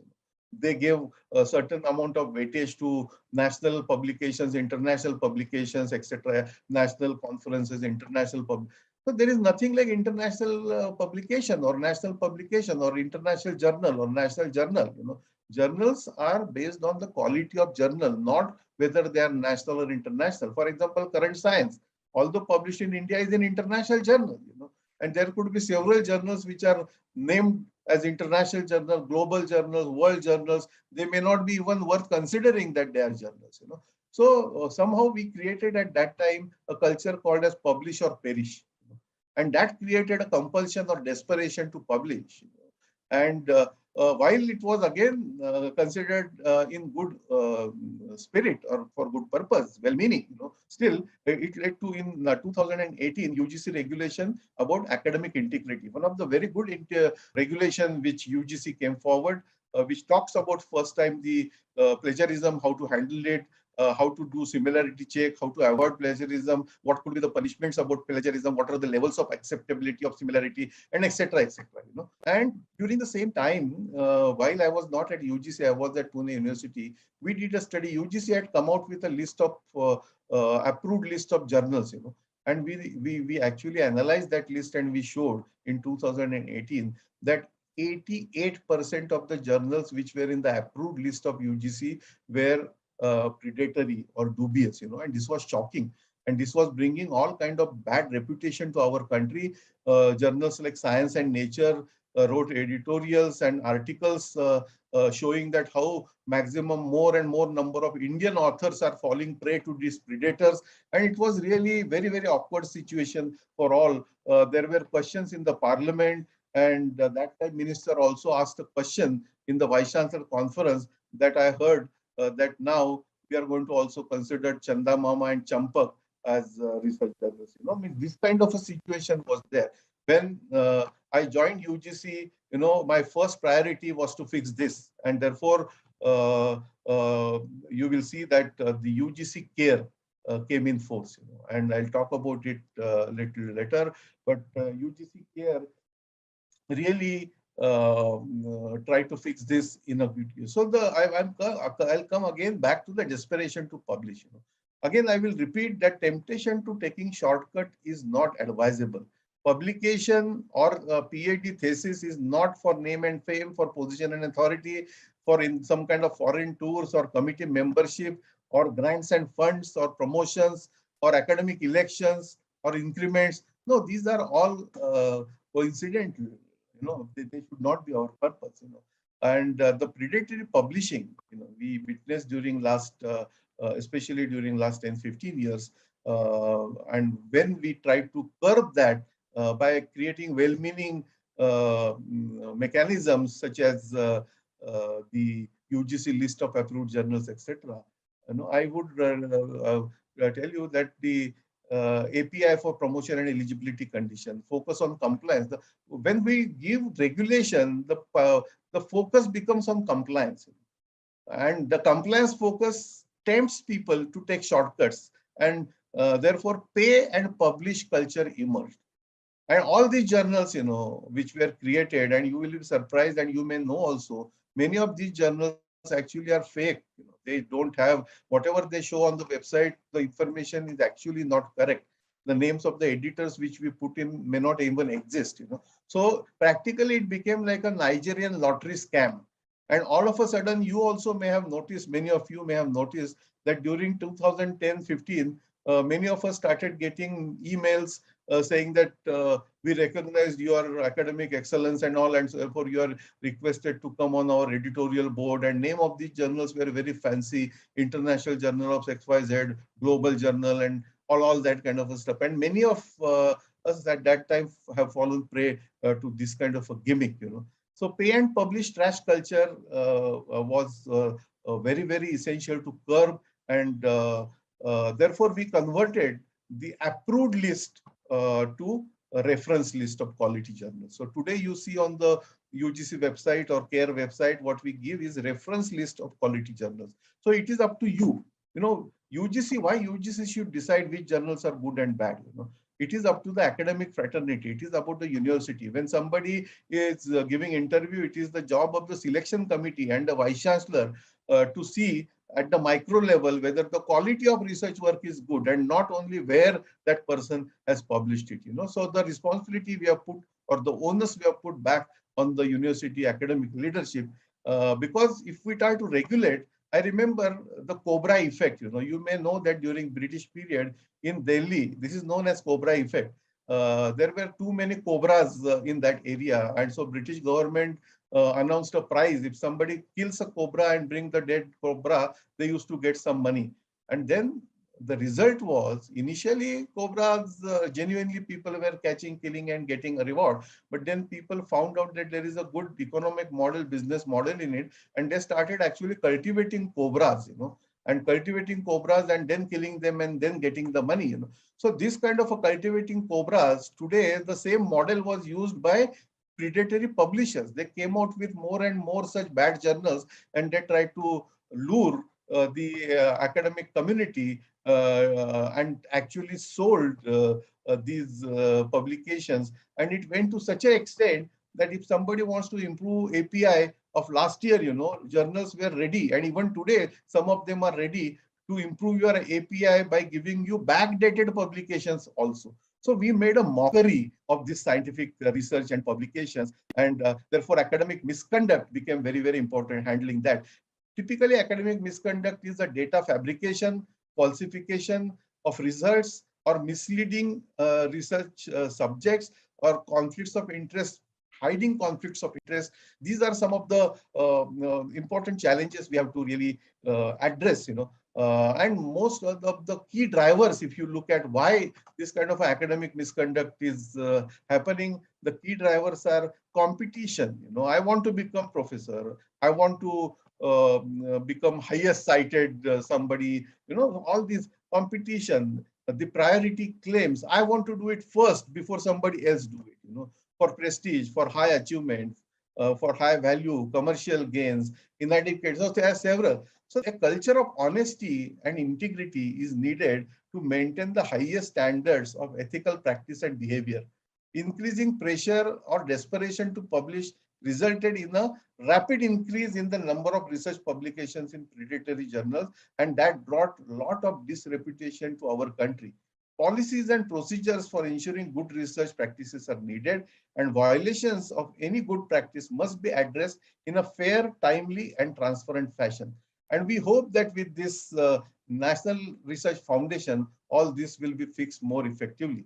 The underlying values are also important. Ethics, safeguard dignity, rights, safety, and privacy of researchers, participants in the researchers, the rigor of research, which ensures high quality in design, reliable data and appropriate methodology, rigorous and careful analysis, the transparent reporting and interpretation in the results, or proper interpretation of the results without getting temptation to overblow whatever we have observed.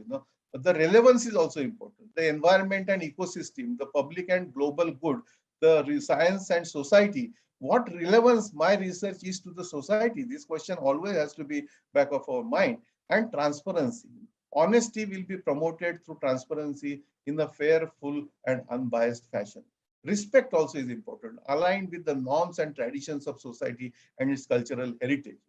The independence, because we have to insulate research from the undue influence of funders. Just because somebody is funding doesn't mean that they should influence. And there are references even today that most of the clinical research which has happened, most of the time, the results have gone in favor of the funders. So these are the issues, ethical issues, which we must address. Accountability becomes also important.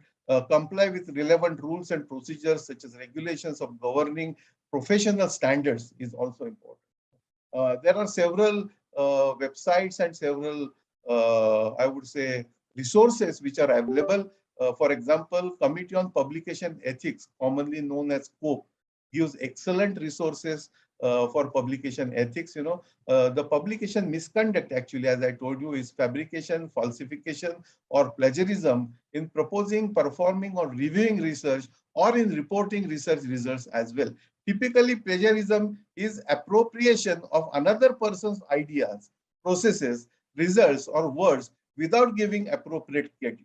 And now we are also hearing the terms like guest authors, host authors, gift authorship, conflicts of interest. All this comes under the publication ethics. Again, I'm not going to go in more details, but the predatory journal, I must give credit to Jeffrey Bial, with whom I had pleasure of interacting.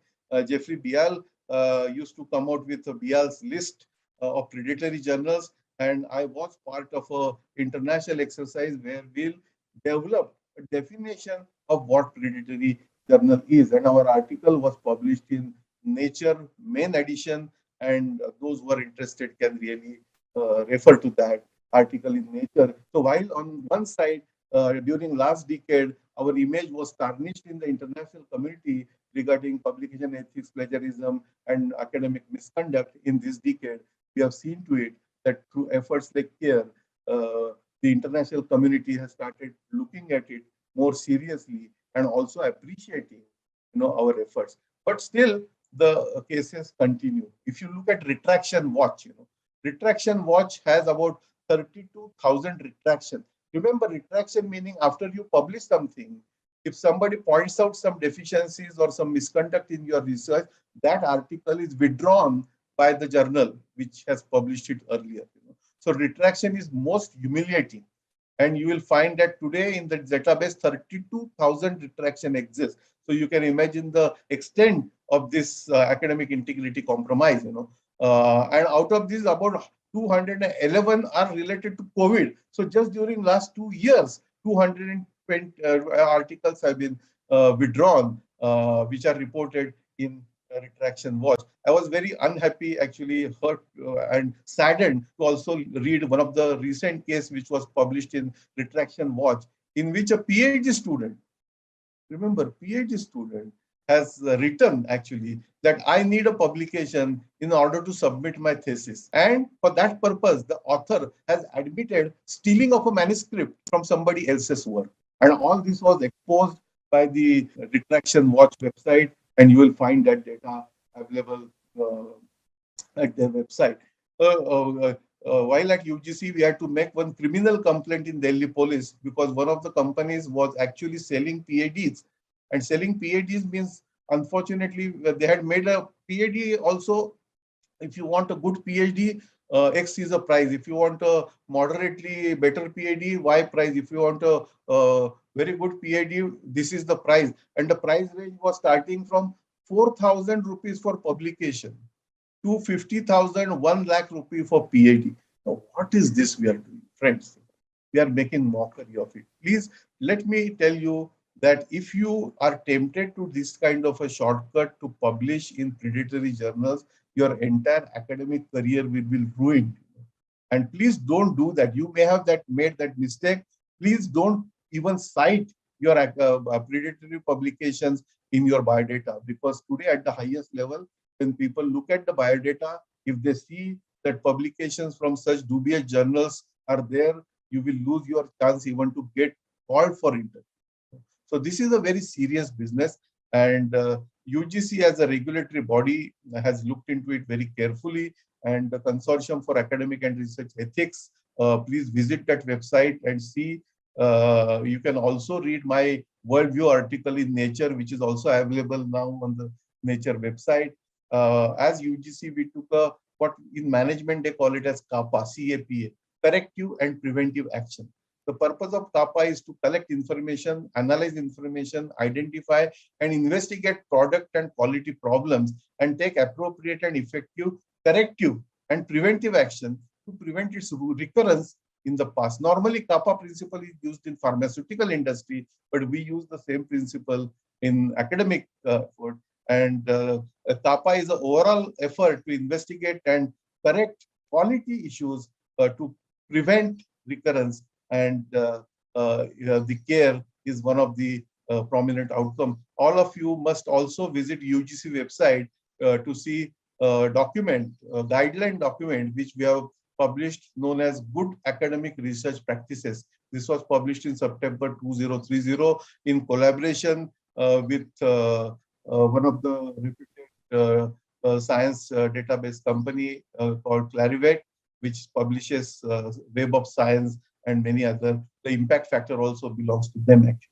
So in short, I will end by saying that again, creativity and scientific research is for search of truth, creation of new body of knowledge. It is also about pleasure, devotion, and never-ending quest for innovation. Please don't reduce it down to about only game of publication or race, or please don't get desperate, or to get recognitions just for research should not be based on all these parameters.